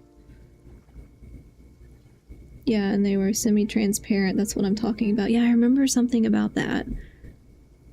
Because I don't think my grandparents had that. Maybe we had that one. I can't remember. But I remember seeing it. Our computer lab had one of those, and all the kids had to use the city PC towers from like 5 years prior. Yeah. And we played the Lion King, Timon and Pumbaa typing game on them. Oh, I had a typing game. What was it? I can't remember. I don't know. My mom tried to get me to play a typing game when I was pretty young, and I refused. I tried it, and I was like, no, I don't like this. I don't want to do this. And so I never ended up actually doing it for more than like, a couple minutes at a time. So I didn't learn how to type from the typing game, but I learned how to 10-key type. So like the number pads, I learned how to do that. So when I was in college and I worked in the business office, it was really helpful because I could 10-key type, and I could just type super fast without looking at it and do the accounting work. But otherwise I just like learned intuitively how to type and just kind of taught myself over time. But yeah, she tried to get me to play the typing games, and I wouldn't do it. I was a shy typist when I was a kid. I ended up taking a typing class in high school. Yeah, I don't know. I guess I never learned how to quote unquote properly type, but I'm like, as long as I can do it and it's fast and it's accurate, then I don't really care if it's like proper, So I don't know, I kind of gave up on learning that beyond the 10-key. I liked the 10-key one because I think it was like a grocery game or something, so it was like you had to key the price or something. I don't know. We're talking 1996. No one could type unless they had a job typing. Well, fair, yeah. A lot of people didn't know how to type when the computers first started, like, being home computers. Yeah, my grandpa could type, I think because he used a typewriter before that. So he, I guess, transferred his skills a little bit. And I used to play on the typewriters, too. They had 2 typewriters. One was a really old one, like mechanical one, and one was an electronic one, which was still old, but it still worked, and I would play on those when I was young. Maybe 98, I don't remember that one. Sometime then. Yeah, it's all kind of fuzzy, but because like a lot of people also weren't even getting home computers at the same time. Like you didn't necessarily need one, and not everybody wanted one, just like, you know, cell phones replaced landlines. Some people still have landlines and don't really, you know, want to rely specifically on cell phones. So some homes didn't upgrade. Like I feel like we kept dial-up for a long time before we upgraded, and everybody else had already upgraded. I do remember the world before people had the internet. Yeah, definitely remember a little bit of that.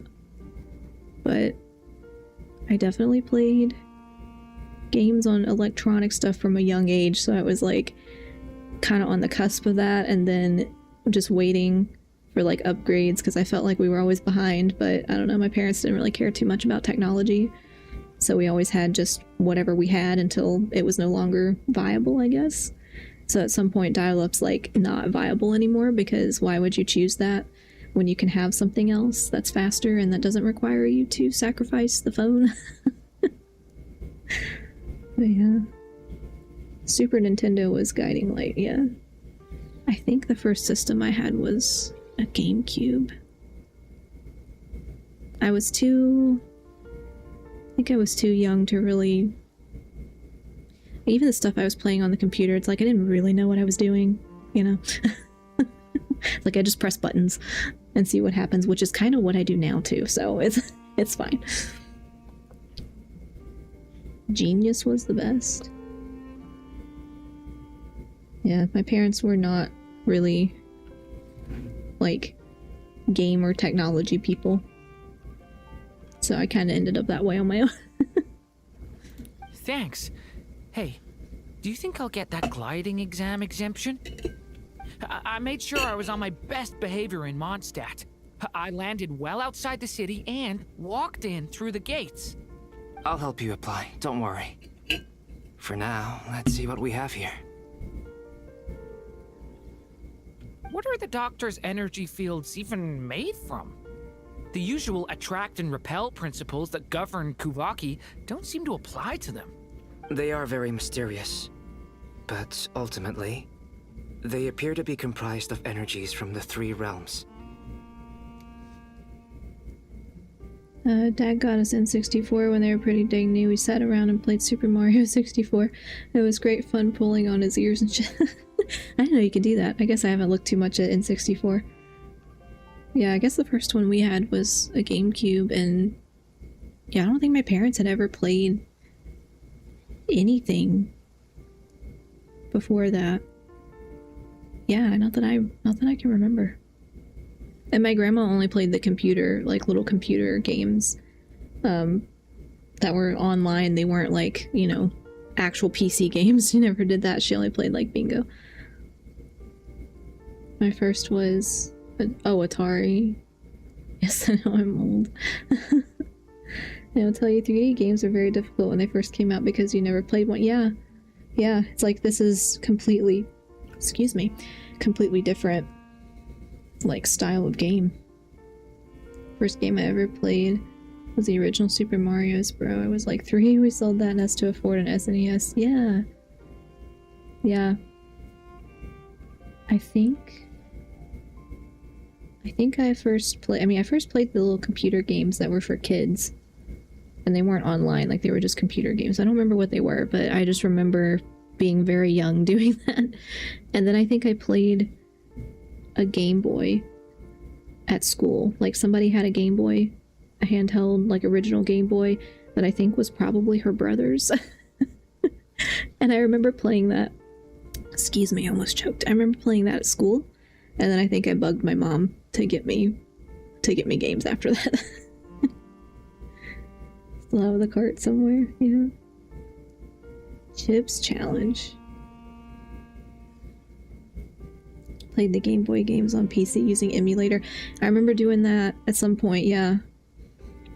I think I had figured out how to like get them on on an emulator, and then I didn't need to worry about like getting all the old systems or whatever. And then as I got older, I started buying them anyway because now I collect them, and I'm like, no, I want to have physical thing. I want the physical thing. Oh, I forgot my cat. Will Twitch let me do it? Or OBS let me do it? Yeah. Did I crash the stream again? Hopefully not. Being a gamer back then was rough. You got only one game for your B-Day and one for Xmas. You were just if you were just a gamer, yeah. Chips was a Windows game where you moved around maps to correct computer chips. Huh. I've heard of that one. Back in like 2000 or something. Yeah, I don't know that one. But yeah, I definitely got games for like, oh, collect chips for, I see. Yeah. Definitely remember having like PC-ROM games for the old computer. I don't remember what they were. I think they were probably like, well, matching games for kids. You know, they weren't anything like Nintendo stuff or whatever. I feel so old right now. I'm sorry. Yeah. I like all the old systems though. I mean, I still play them now. But sometimes they irritate me because I'm like, I can't see the screen very well. It's too little. Thanks to research by Master and the Hexen Circle, we know that Tevat's 7 elements are derived from the more primordial power of the Light Realm, which is antagonistic with the power of the Void Realm. Since you have the power of the Dragon Durin within you, I'm sure you can already tell that this energy field contains no abyssal energy. That's true. It's not abyssal energy. It's something pure, wild, and untamed. I've been thinking about something. Do you still remember the device that Dory supplied from the Academia when you and Miss Columbina fought Raria? I just turned 31. That's not old. Little Google Foo tells me that the original Super Mario Bros. Cost the equivalent of $75 today. Wow. Notice it feels like games are more expensive, but with adjustment for inflation, they're really not, I guess, overall, right? Because it looks like it was a lot less, but that was more money back then. I vividly remember games cost $50 in the late 90s. It was much more expensive than AAA title now. Yeah, because if you do all the adjustments, it's like, that's not really... Like, honestly, I don't really know how my parents afforded it. Like, you know? Because, I mean, I don't know. Some of them we probably got used, but like, they just saved for Christmas presents, I guess, because that's usually when I got my games. So when gaming companies have said, we want to move the price up and people poo-poo it, I'm like, guys, it can't be $60 forever. Yeah. Not with the way inflation goes. It's just not worth the same. But yeah, I'm like rewatching episodes of Twilight Zone because I like the old TV shows. And every time they mention a price of something, I'm typing it into an inflation calculator to see like what it costs in today's money. Just out of curiosity. So it's like what this cost, you know, it's like food at a diner. There would be a sign in the background that says like apple pie 15 cents or something like that. And I'll type it into the inflation calculator to see what it costs nowadays. It's like, it sounds really weird, but it's like obviously that was more money back then. That was one of the most marvelous feats of ingenuity I've ever seen. The design, the craftsmanship, the material selection. I couldn't fault any of it. EA tried asking us nicely like 15 years ago and everyone shit on them, so they legit said we'll figure out a way. Now we're in microtransaction hell and a gacha landscape and we wonder who could do such a thing. It was us. Yeah, it's definitely a response to like trying to make things sustainable. I mean, it's kind of a lose-lose situation all around, you know? Because like, I can understand someone saying, hey, games are like $60. That's expensive. I can't afford to buy new games all the time. And that's fair, because like, given how the economy is, $60 is still a lot. But in terms of like overtime price and inflation and all that, it's really not that different than buying a game 20, 30 years ago. But it feels, I don't know, I guess because everything in the economy has gotten so bad. It's just like, everything is so expensive. But at the same time, it's like not sustainable if they don't raise the price as inflation raises with everything else. Yeah, but like video games aren't an intrinsic right of life or anything. Yeah, definitely not. Like, so I totally get, you know, I get the price increases. I would almost, not almost, I would rather have just price increases according to inflation than have to like worry about microtransactions all the time, everything being a subscription or a microtransaction or a gacha or whatever. Like, I don't want all of it to be like that. I'd rather just be able to pay a higher price for the game and own it and not have to keep paying a subscription or something. I get that's like they have to have some kind of subscription model for like World of Warcraft because you're logging on to a live game. But yeah, the microtransactions are annoying. And I don't like it.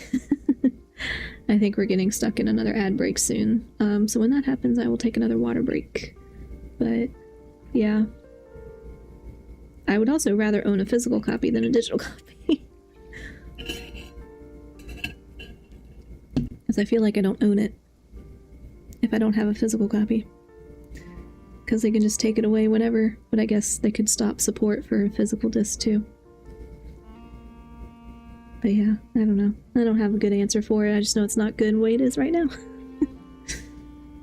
Tired, so I'm gonna call it a night. Thank you for the stream, Thondiel. Have a good stream, everyone. Thanks, Cam McCain. Have a good night. Thanks for hanging out. Not to mention the operating principles. Surely the most ingenious feature of all. Dory didn't go into detail on how it functions, but I have a working theory. The clue was that Miss Columbina was somehow able to use the pyro energy that you provided, despite the fact that, as a moon goddess, she should only be able to use light realm energy in principle. Oh, okay, I think we are stuck in ad break, so let me do the be right back screen real quick.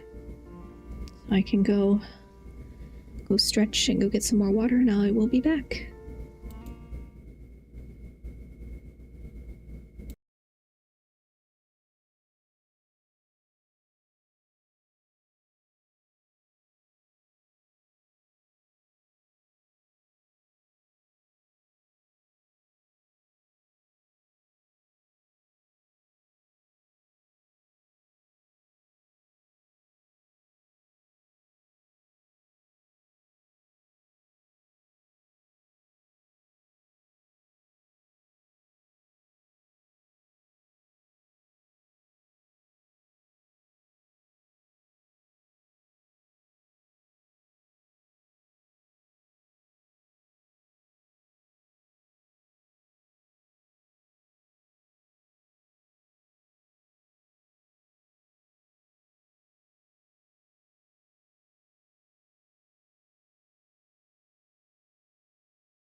Okay. I think I'm a little early for the ad break. That's okay. Hello, game. Come back. Come back, game. There we go. I don't know why it does that. Okay, well, we'll just wait a little bit longer because I think we are still stuck in the ad break on Twitch.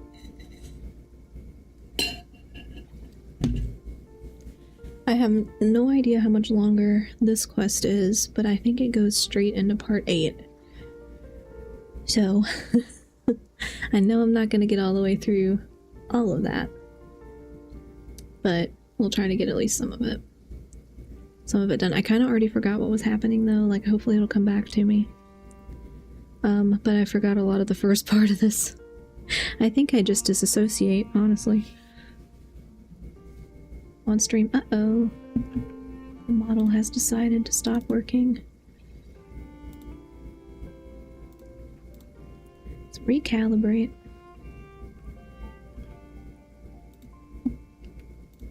It's gonna keep doing that. I'm gonna have to figure out if that's my model or if that's my camera, and if I need a new camera. Because I would rather not. I don't know why it keeps freezing like that. That's annoying. Okay. Let's see. Should be out of the ad break now. Hopefully. Fingers crossed. It's been a weird thing to watch unfold slowly. Recall when Bethesda had the audacity to charge $5 for stupid horse armor. Everyone tore them apart for years, and now they'll happily drop $400 and Umusume on the new Haru Urara skin. Yeah, people spend a lot of money on the gacha games. I'm like, I'd rather actually have if it's a microtransaction that's like, I know what I'm getting, as opposed to I have a chance of getting something. Like, I'd rather not have the microtransactions in general, but I'd rather have what I know I'm getting, you know? Even the subscription stuff for like WoW or whatever, where you have to pay, you have to have an active account to play. At least I know that's what I'm getting, you know? Like, that's what I'm paying for.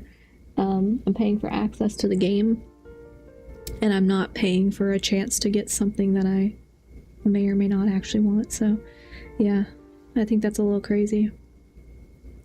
Be like, it's a big problem, but now that it's gacha, everybody's like, no, just drop $100, drop a couple hundred, it's fine. I'm not gonna say I haven't spent a couple hundred on gacha here and there, but like, only when I know I really want it. Now, all elemental energy is, of course, derived from light realm energy to begin with. Hence, I suspect that the device works by restoring elemental energy to its original state.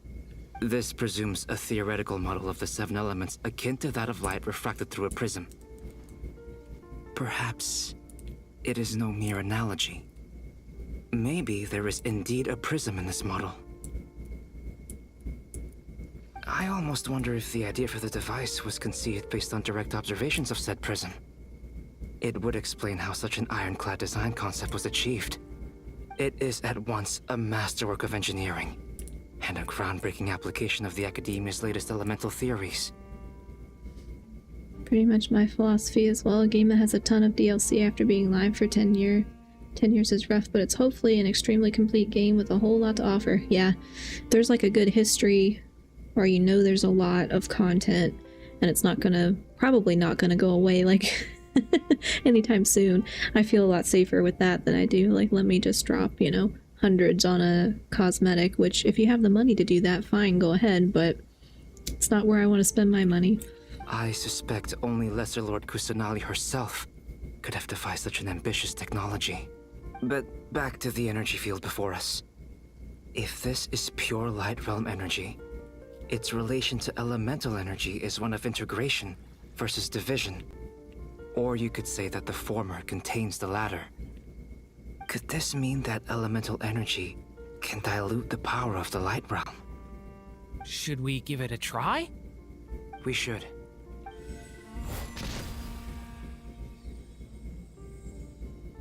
Ha! It works! Clear signs of disruption were detected at the periphery of the energy field. This indicates that elemental energy can disturb or even negate the field. Now you try. Alright, here goes. It's working! Switch to abyssal energy and attack again. No surprises there. Abyssal power drains the energy field to a significantly greater extent. People like to take it out on Paradox for having too much DLC bloat. Europa 4 has content that including music packs.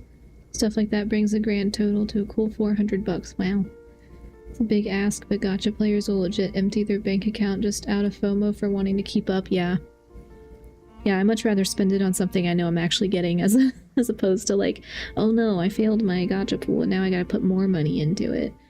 You know? And if I don't get this, then I feel like I don't have a piece of something that I'm supposed to have a piece of. I don't know.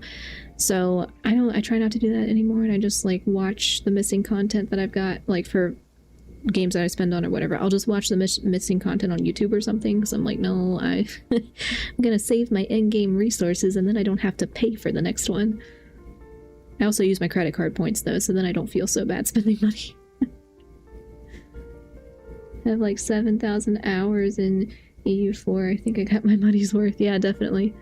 Yeah, I'm much more willing to pay the upfront cost of something that I know I can spend a really long time on. Provided I like it. Hopefully I like it after I've spent that much on it. I now feel confident in asserting that the energy field is indeed pure light realm energy, and that elemental energy can dilute it. But the energy field is huge. How much elemental energy will it take to neutralize it? We don't have to neutralize it completely. We can try other approaches. That's all for theory. Would you like to continue watching? So you knew I was here? Huh?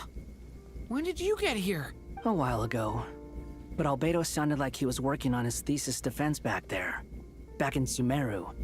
You can end a person's whole career by interrupting them mid-speech. Very thoughtful of you. I'm truly touched.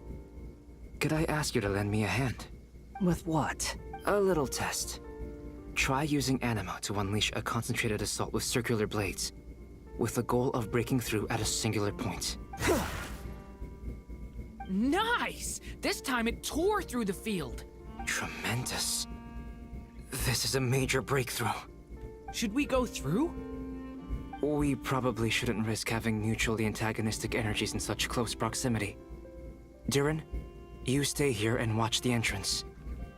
Hat Guy and I will go in to investigate. Sounds sensible to me. Keep your eyes peeled, Durin. Don't worry, I got this. You two be careful in there. Just give me the signal if you need help and I'll dive right in. What do you mean, signal? It's based on a new alchemical concoction I developed last month. When 2 bottles of it are smashed on the ground together, they emit a blinding burst of light. If it comes to that, remember to shield your eyes with your hat. Glad I asked. Thanks for the heads up. Okay. Oh, then I have to go in the energy field. I don't know about that. Like I thought. Beyond a certain distance, we can't see the opening where we came in. Maybe that's to prevent people from escaping. Sounds like Dottore style to me. I mean, he's right there. I don't... Okay, don't question the logic. Not much has changed. Things are basically the same here as they were before the energy field appeared.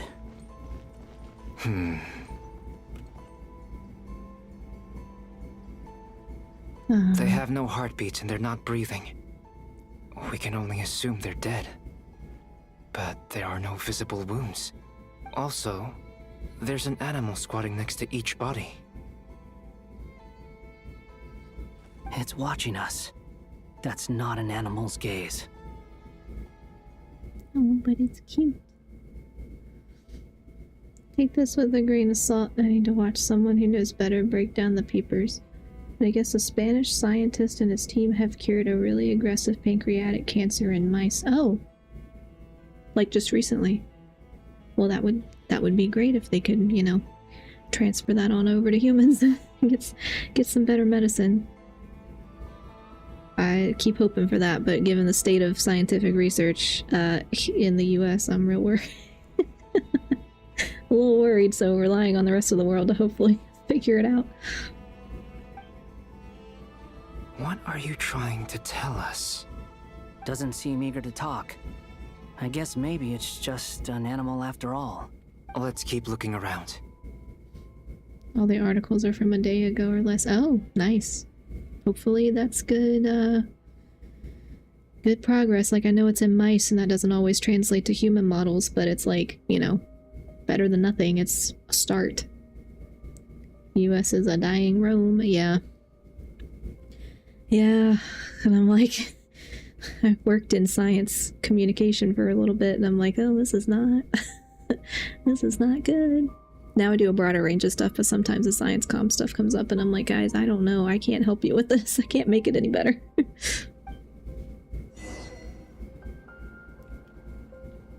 Investigate the energy field. I just, whatever this is, I want to touch it. I want to pet it. I guess they've all turned into whatever these things are. All these different little animals.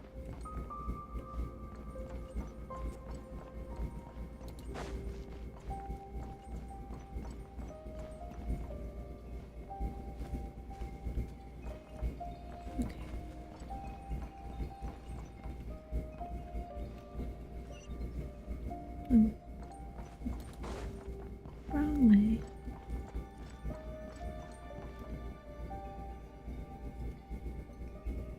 Same situation everywhere.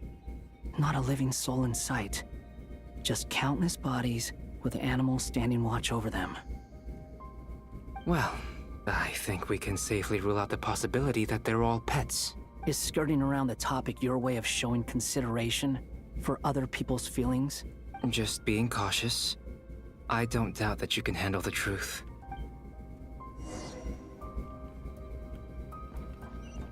Yeah.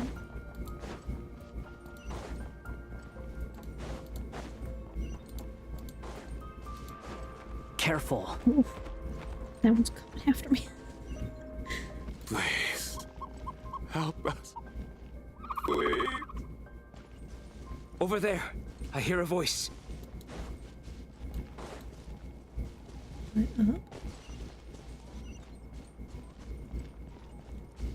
Can I just, Coming to be! Can I just ride the elevator? Because I'm lazy. It didn't work. I forget how that works. I haven't played Albedo in a long time.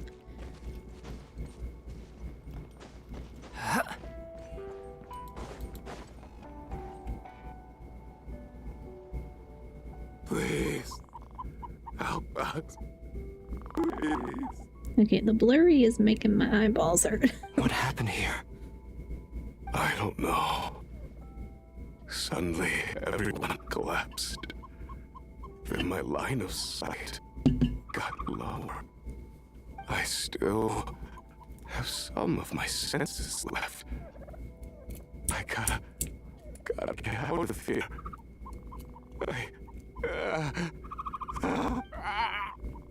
It looks like there's a huge experiment going on inside this energy field.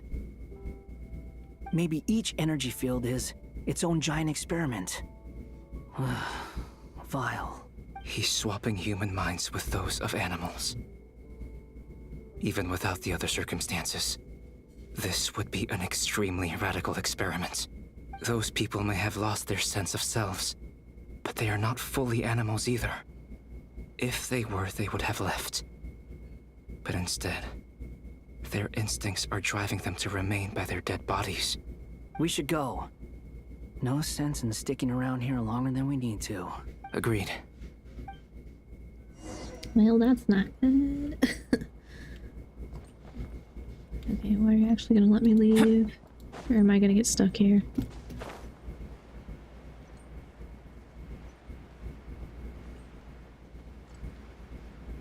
Because I would not be surprised.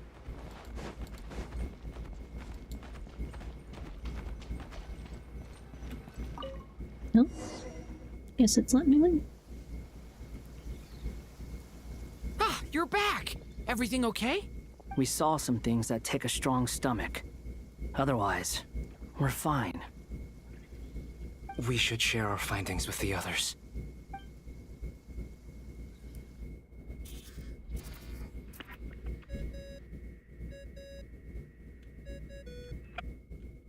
Yes?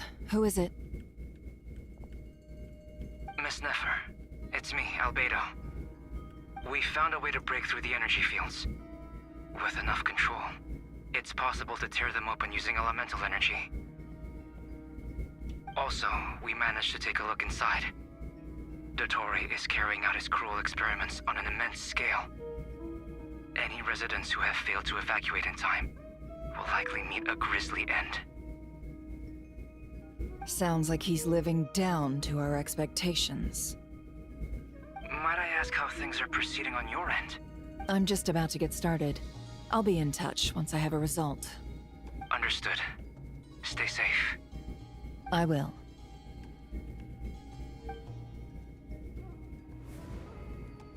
Well, Nefer, I'll link up with you once my tasks are complete. What makes you think I'd need you to do that? I'll need it.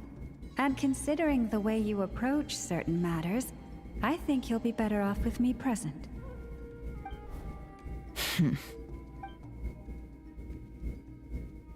Let's begin. Entering simulation mode.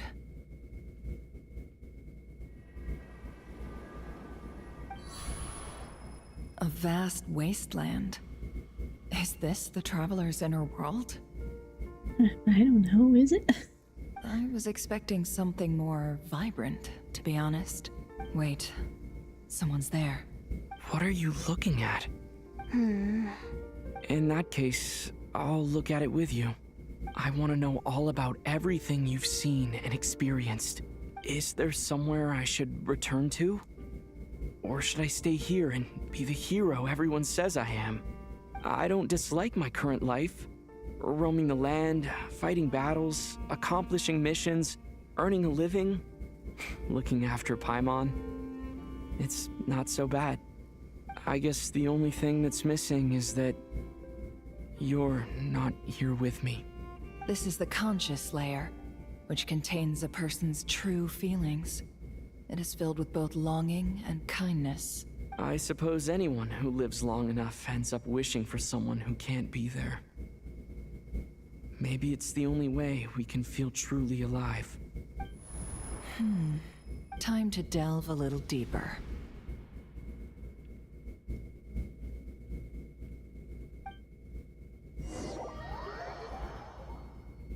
Okay, where are we going?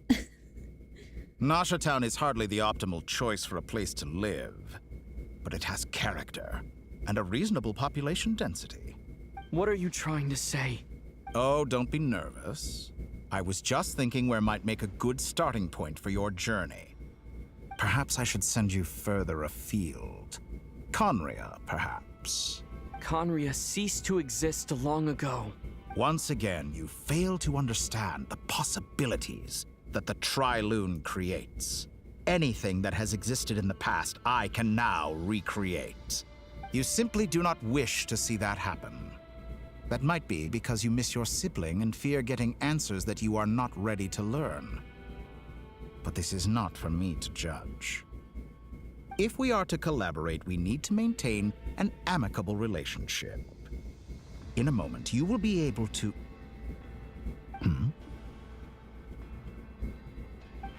Oh no. What are you...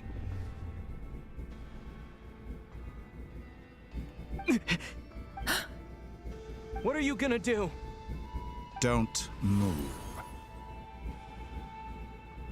Something unwanted has crept into... Oh? Gone as quickly as it came. Did you know?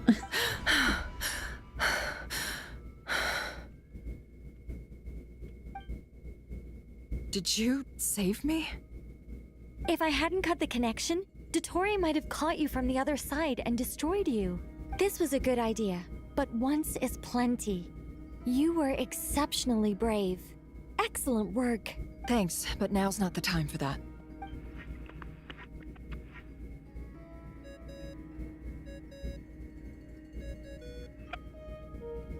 Albedo speaking.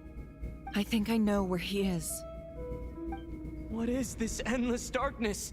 I can't see anything, even though my eyes are wide open. But why? What happened? Ah, sorry about that. I take it you didn't notice. Just now, a friend of yours took a little peek into your mind. Hugs media like a teddy bear. What? Oh, me? There's media in my name, right? Could it be Nefer? How did she do it? Did she use something as a medium to connect to me? Do you think she's aware of your current circumstances? Oh dear. Have I stunned you into silence? I only wanted to slow down your time a little so I could stop your intruder in her tracks. It would have been nice to capture the spy. I must say, I'm finding the ability to adjust the flow of time rather intriguing. The moment you closed your eyes, time seemed to grow impossibly viscous, didn't it? A whole month passed before you opened your eyes again, but only for you. No one else was affected. I dare say this is something only a god can achieve. Point taken. You've proven once again that you have god-tier powers. Oh, you misunderstand. This wasn't about proving a point. I was testing things out. I find I learn best by doing, and I have to admit, time is not the easiest dimension to control. I only wanted to make you sleep for a short while, but it ended up lasting a whole month. Clearly some finesse is required to wield the authority over time as I wish. I hope you're not angry with me. It was only a month's discrepancy, nothing too serious. Had I been off by a year, a decade, or even a century, that would have been quite a different story. I mean, it was still a month. You could have frozen me for millions of years. So much for collaboration. You aren't showing much sincerity. Millions of years? To what end? I wonder if you don't understand humans all that well. They are very pragmatic creatures who understand only that which they can perceive with their senses. If I had you sit here for a week, I imagine people might sympathize. But if I left you here for 100, 1,000, or 10,000 years, the sheer size of that number would cause it to lose all meaning to them. They would not have the capacity to comprehend your suffering, and thus they could not empathize. Well, speak for yourself. Unfortunately, while gods do exist in Teyvat, it is ordinary humans that account for most of the population. Their lifespans are so limited, their bodies so fragile. Did you ever really hope that they could begin to understand someone like you? Your long life and unique origins make you fundamentally different from them. How long will it be before they start to treat you like the alien you are? Before you are ostracized, outcast? Alien? Even I feel bad for you sometimes. This world has made you into a slave. So many times you have served its will, and not once have the powers that be ever thought to grant you the one simple thing you wish for. His voice actor sounds familiar to me, but I can't place him. I don't know. And give it a month. You have been treated most unfairly. I can change that. I will grant you special privileges and give you back the status you rightly deserve as a descender. I'm over here like, well, a month's not that long, and I'm like, bro, to you.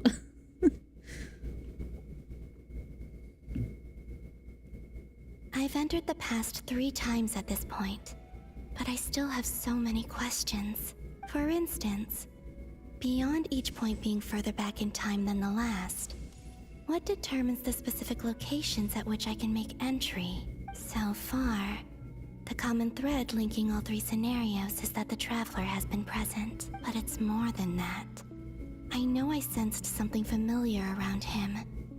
What was it? I'll keep this question in mind as I carry on.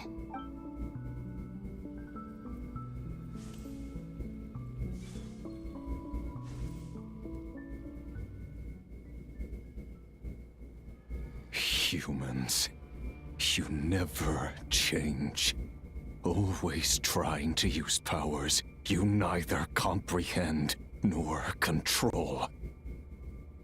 Not this guy again. This looks like Star Sand Shoal. Was this before Rerir regained his physical form? You've messed with the cannon again, huh? Sorry, but this round's not gonna go your way. The cannon. That's right. I was at Silver Moon Hall and I sensed an abnormal Kuvaki fluctuation coming from Nasha Town. And right after that, came an ominous power emanating from Star Sand Shoal. My body was once torn into countless pieces and hurled into the swirling chaos of time itself. But even so, my life and will were not extinguished. I wonder if I could try to prevent his resurrection. But how would I do it? What can I do, here and now? Traveler! Behind you! Look at that light! No, I won't make it in time. He's using the Kuvaki shield, like I taught him. Is he going to use it to block the cannon's beam? He's strong. I'm sure he can manage. But the force released when the beam impacts the shield might lead to collateral damage. Easy Island.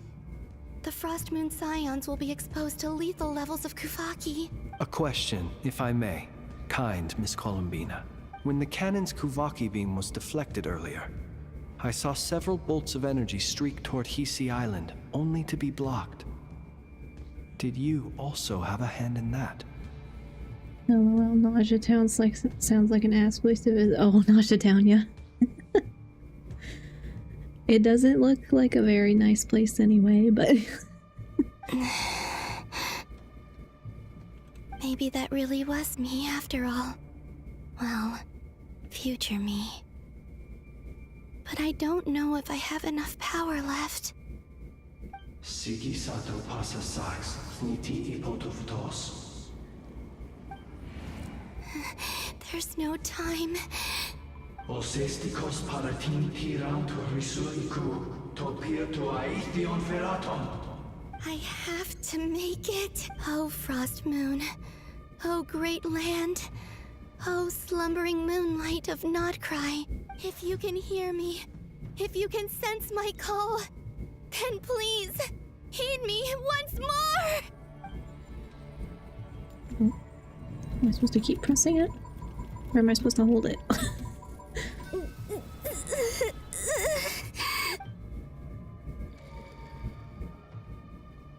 Did it work?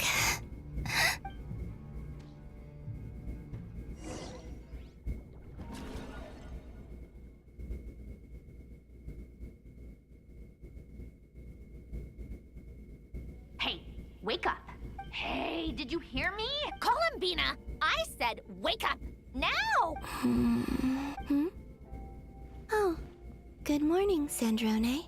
It's 3 in the afternoon, actually. And could you kindly not use my quarters as your personal nap room next time? Have the weekend off. Who wants to take a trip to Influence City? Not me. Yeah. Yeah, it is a weird name. I don't know. This sounds funny. Aww, but I feel so safe here. And your coffee, right? It's so bitter, but it smells lovely. It's like you were raised by wolves in a forest or something. What did you drink growing up? Grass tea? The Frost Moon Scions certainly led a more frugal existence than the Fatui. Then I'll bet you've never eaten one of these before. Oh, it's a 7-stream streak for Scion. Lucky 7. Congrats. I forgot it tells me that sometimes, like the little event thing will pop up on OBS. It smells delicious. That's because it's a Fontanian recipe. I had a little free time today, so I made a batch. Rosaline will be here shortly, but if you really can't wait, I guess you can go ahead and...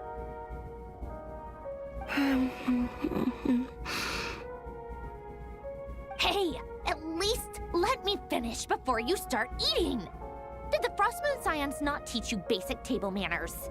Or did the rules not apply to you because you're the high and mighty moon goddess? These are so tasty. Of course they are. I made them. I was worried they might contain traces of machine oil. What? You know, there's something I've always wanted to ask you. Why did you leave your old home and join the Fatui? I mean, I'm sure their food was awful. But there's gotta be more to it than that. I'd be at 7 if Thon ever streamed LOL. What? I try. Well, life there didn't go quite how I imagined. What were you expecting? You're a god. Your followers are gonna make some demands of you, right? Surely you can just answer a few prayers here and there in return for the free food and drink. How bad can it be? Well, would you help other people just for free food and drink? The doctor told me that you were created by a great mechanic, Lord something Fisher. The Lord Artificer. Ugh, some people can't keep their mouths shut. Oh, Lord Artificer. And didn't he have something to do with the, narcissist? Narcissenkreuz Ordo. I mean, close enough. Who could get that word right? Yes, that was it. Narcissenkreuz Ordo. So, would you try to fulfill their wishes? You must be joking. I wouldn't go even if they paid me. I don't even know them. Exactly. Well, I felt the same way. I did not know the people who made demands of me. Huh. What do you know? We're on the same page for once. In his later years, Elen did ask me if there was anything I wanted to do. If I had any wishes of my own. Well, I don't. And I'm not in any mood to fulfill someone else's either. Bro, yours was way harder. Which one? Columbina? Who's Alain? He was the... You know what? Never mind. You're not gonna remember. Anyway, the point I'm trying to make is, neither of us is the self-sacrificing type. Let me ask you this. What sort of place would you like to live in, if you could choose? A place where people don't ask me for things I cannot give them. Where they don't worship me, or fear me, but just want to chat with me like a normal person. I'd also like the freedom to come and go as I please. And ideally, it would be somewhere with the smell of coffee and snacks. Not to burst your bubble, but no such place exists in the world. Now, take your snacks and scram.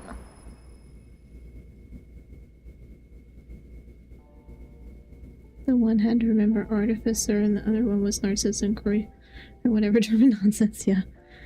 Or I think they were both Sandroni, because she was created by the Artificer and then something about them being related to Narcissenkreuz or whatever. I can never remember that word.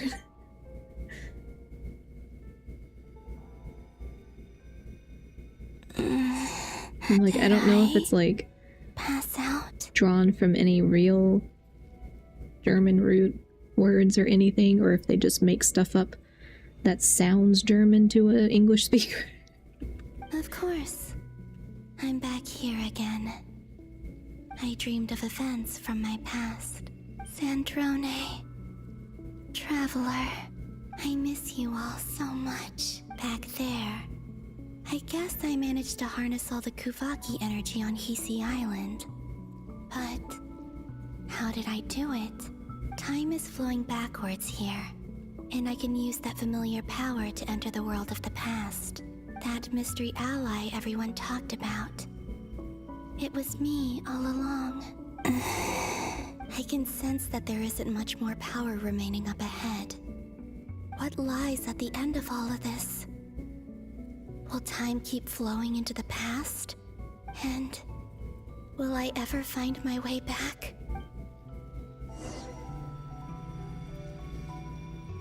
It means daffodil cross. Oh.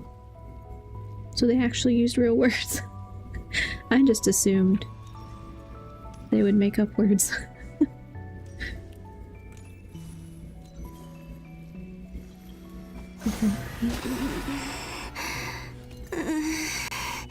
I don't remember how to... It's getting harder and harder to use my power. Okay. I just have to do the charged attack, I guess, because I was like, wait. I don't remember how to do this. I'm no match for the Abyss in this state. I need to avoid the contaminated fragments.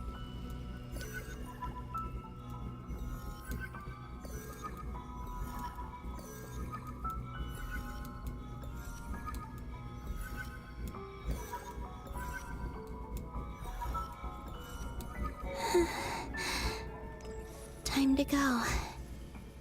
I wonder where I'll find myself this time.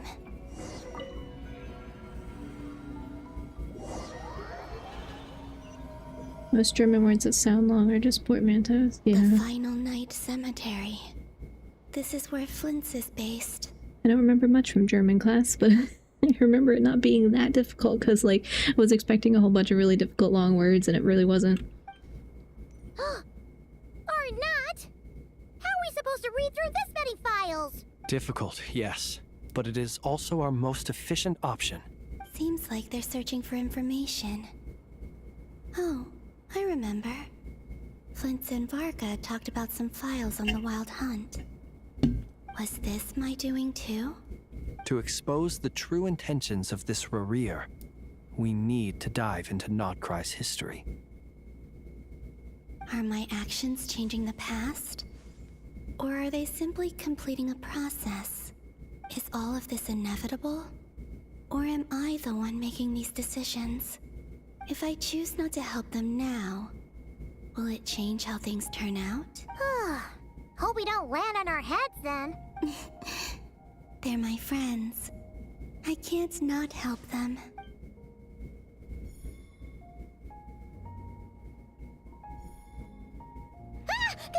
Ghost! And the other one was... here. Hey! Another file's moving! The internet in like 2008 gave a very false impression of foreign language. Yeah. Or they'll just pick like the longest word in a language, which is like not a word that people actually use that often, you know? Gosh, I hope we don't all suffer brain trauma. Thanks for your input, Paimon. Yeah. I was like, oh no. You have to read a book. Hmm? Luanatar? You can sense my presence? Wait!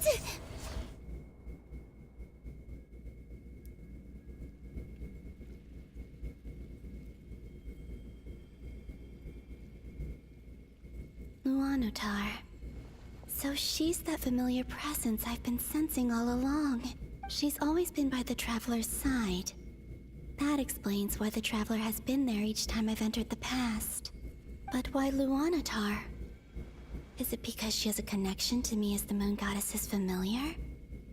If so, why not any other Kuhenki? I'm starting to see why people make fun of Paimon. Yeah. I can't lie, I am definitely guilty of that. Although, to be fair, she doesn't annoy me as much as she did now that the voice actors have changed. Like, the first voice actor annoyed me more. It was hard to listen to. And so I would just, like, hyperclick. Which I did anyway, but it was, like, because I had a hard time listening. But, so she annoys me less now, but I do think she's good for comedic relief sometimes. That's...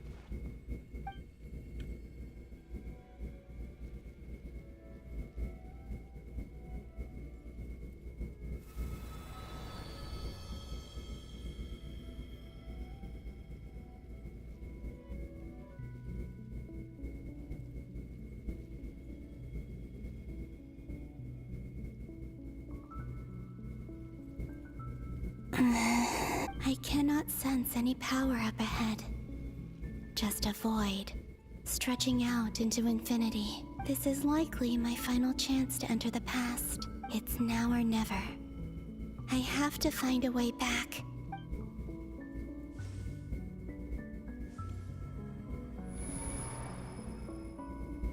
I hyper-clicked through Infield Story.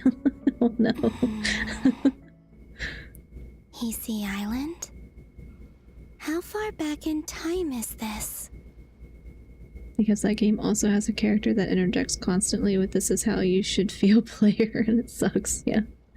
It's like I don't mind when they give me helpful information, but I'm like I don't need the hand holding with that, okay? Where's Luanatar? I can't sense her presence this time. Oh, seeing Anafa and Aino reunited like that sure was heartwarming. Traveler, Paimon. No. Stay calm. I don't have much power left to change things. I don't even have that much time left here. Think, Columbina. How do I find a way back? A way back... to where? Do I go back to Moon Prayer Night? Or to the future that followed? Must disappear into the night so long, Pandiel. Thanks for the stream. Thanks so much, Scion. Have a good night. Thanks for hanging out. Sleep now. Yeah. I'm hoping to get to a stopping point soon, because I gotta go do my data. My current state, what will become of me then? Dotori's actions that day proved that he'd been planning that for a long time. He had already seized the power of 2 moon marrows before capturing me. Even if I managed to get back, how can I fight against him when he wields the Tri-Lune authority? I can't. If I go back like this, I'll be playing right into his hands. I have to find some way of rivaling the power he has usurped. Wait. Time flowing backwards. The Tri-Lune authority. Does that mean... I think I know what the final destination of this lunar reflection might be. I know what I must do. Speaking of homes, we must already be close to where the Frost Moon Scions live. The vibe here feels different, just like the scenery. But how do I communicate my plan to my friends? Should I write it down here? No. Someone else will see it. I need something with a close connection to me. Something I can use as a medium to tell them what's happened to me in here. Now it makes sense.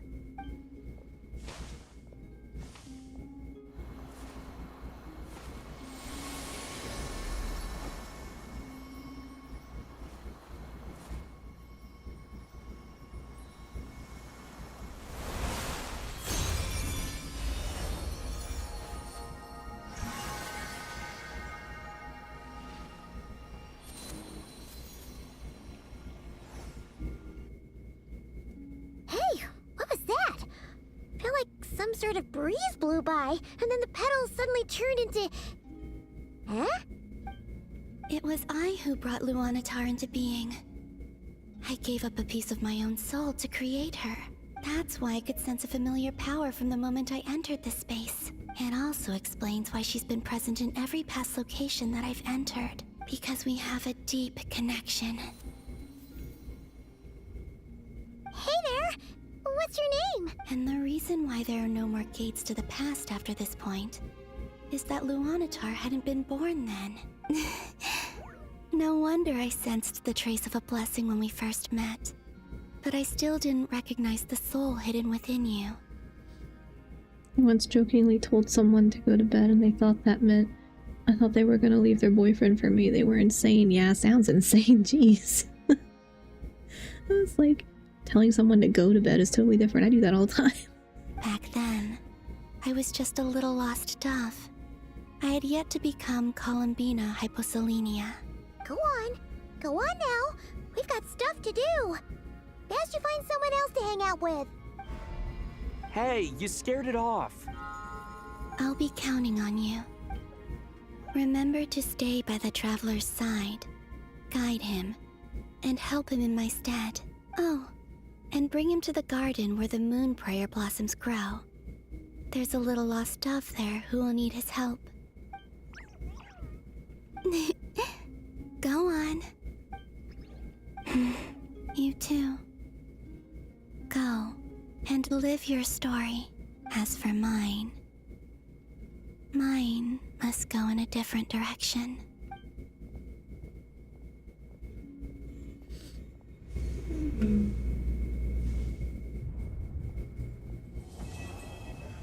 Oh, that was the end of Act 7. That's gonna take me right into Act 8.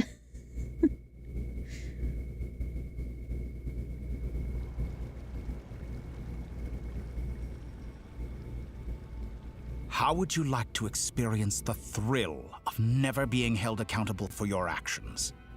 You could crush people like ants without consequence, or tear off their heads or limbs as you please. Well, not everybody's a psychopath, okay? Like, she got into a full-on argument with me over it and accused me of getting defenses. I was like, of course I am. It's like, yeah. Well, if you have that hard of a time understanding what that meant, like, yeah, I'd get defensive too. Believe me, such a life is but one small step away. What point is he trying to make? Freedom? But the freedom to kill? To do evil and get away with it? Why would you offer me that? The creation of a world is the ultimate scientific experiment. I have taken my research to the highest level, where I shall be not just a god, but also a servant to many sacred spirits. I shall heed the truth and perform holy deeds. A god's laboratory is the perfect playground. But it needs the right occupant to explore its full potential. Mortals are found everywhere one looks. Not so with Descenders. I'd prefer my first guest to be a distinguished individual such as yourself. And I know you. So the condition for entering the new world is to take innocent lives. The same dilemma that Rerir once faced. Could I really bring myself to kill others for my own benefit? Rerir did. And look where it got him. Have you made up your mind? I can't do it. Your playground is no place for me. You're putting your hopes in the wrong person. But we both know I'm not quite the hero you say I am either. I have my own reasons for the journey I'm on. And they aren't all selfless. You've grown a lot since we last met. But there are still things you are unwilling to compromise on.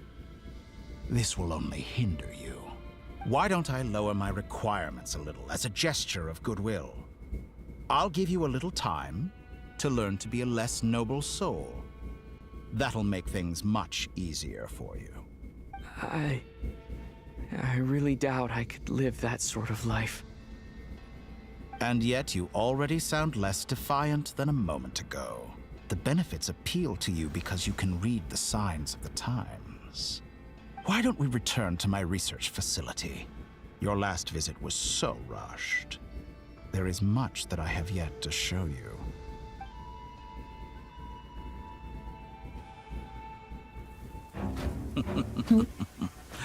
Now to that question,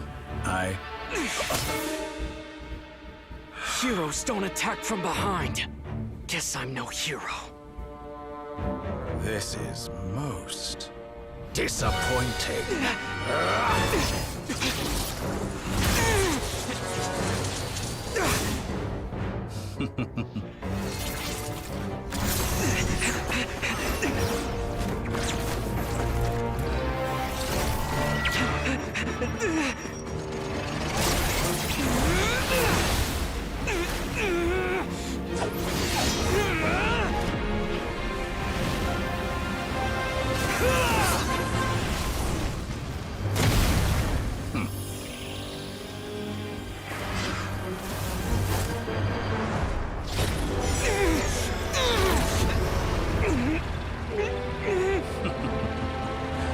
Now then.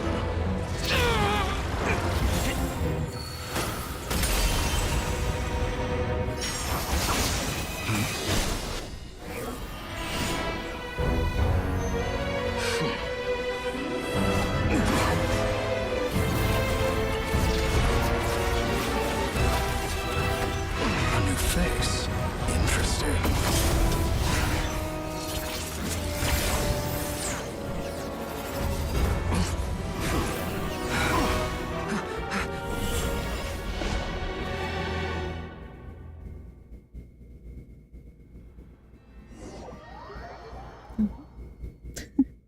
Even he doesn't remember him either, I guess. That guy, how'd you get here? That guy. Don't ask why I remembered this, but I just remembered a very crappy game I played once. It did fine on Steam, I guess. So they started making a sequel to it, decided they would give a free copy to everyone who bought the first game. Company was bankrupt in a week and the game was abandoned completely. Jeez. Yeah, that'll do it.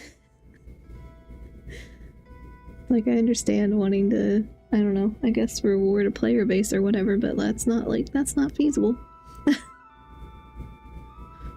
You're still gonna call me Hat Guy after that, huh? I'm glad he said something about it finally. Still gonna call me Hat Guy after that. What name do you want then? Because you won't tell anybody what else to call you. Came all this way to save me. I didn't see anyone else in there who needed saving. Thank you so much, Fairpoint. You just caught me by surprise. Thank you. It's You're nothing. injured. I'll be fine. Why are you looking at me like that? Is it that shocking that I'd come to your rescue? I'm more shocked that you caught the doctor off guard. Well, I guess he doesn't remember him because he erased his existence or whatever. I owed you a favor back in Sumeru. Now we're even. Distracting Dotori was tough. I won't lie. He's not gonna fall for the same trick twice. That was my one shot. I'd hoped to use it to take him out. Ugh. I never wanted to obliterate someone more than I do right now. Meow. I got a wisdom over on you too. Welcome in. How are you? Dotori doesn't recognize me, but his segments were originally made based on an analysis of my operational principles. Thanks for your help, it's super.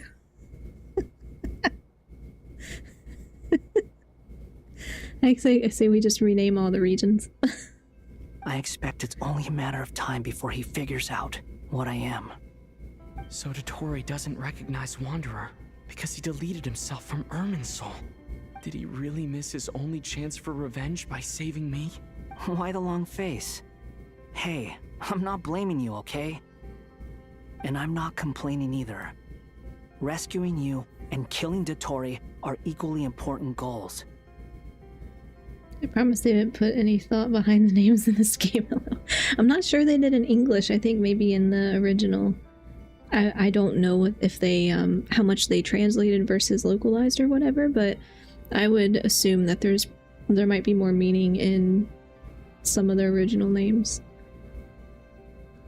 Everyone would be pretty stuck without you. It's best you live to fight another day. How are you holding up? Are you all right? Hat Guy said to put safety first, so we agreed to run as far away as we could after leaving the energy field, and only meet up once it was safe. You don't look injured.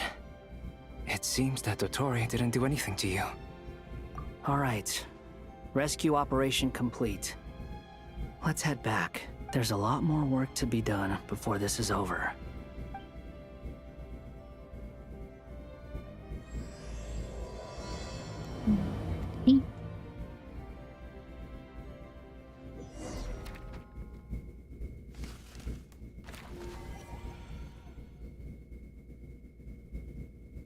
I just don't believe in stopping points anymore, I guess. Understood. I will bear the Tsaritsa's decree in mind. I don't see what's so awesome about it, though. Does he really think everyone else is as immature as him? I'm not stooping to Tartaglia's level. I even mispronounced it. It's Tartaglia. Bro, this game is a movie. I know they turned it into a movie. At some point, it's like everything got really long without a stopping point, and they used to give so many stopping points. I thought you might say that. How's your progress? Quite promising, actually. That alchemist Albedo gave me a few ideas. Remember how I asked you to look up some files for me? That stuff on the Natsitzenkreuz Institute. Rene de Petrichor and Jakob Ingold. Elungilton despised Rene's theories and methods, but he never managed to come up with better alternatives either. So I adopted some of Rene's ideas. I thought Alain was like a father to you. He and Renee were mortal enemies, were they not? And what would you say if Lenny and his friends one day learned something useful from someone you utterly detested? I would applaud them for it. That would mean that they have surpassed me. For all we know, Alain Giltan might have thought the same thing. Not that it matters, though. He's dead, and I'm alive. So it's my call to make. Once you die, it doesn't matter how great you were in life. Only the living get to decide what happens next. Hey, come on out. They're back. Huh?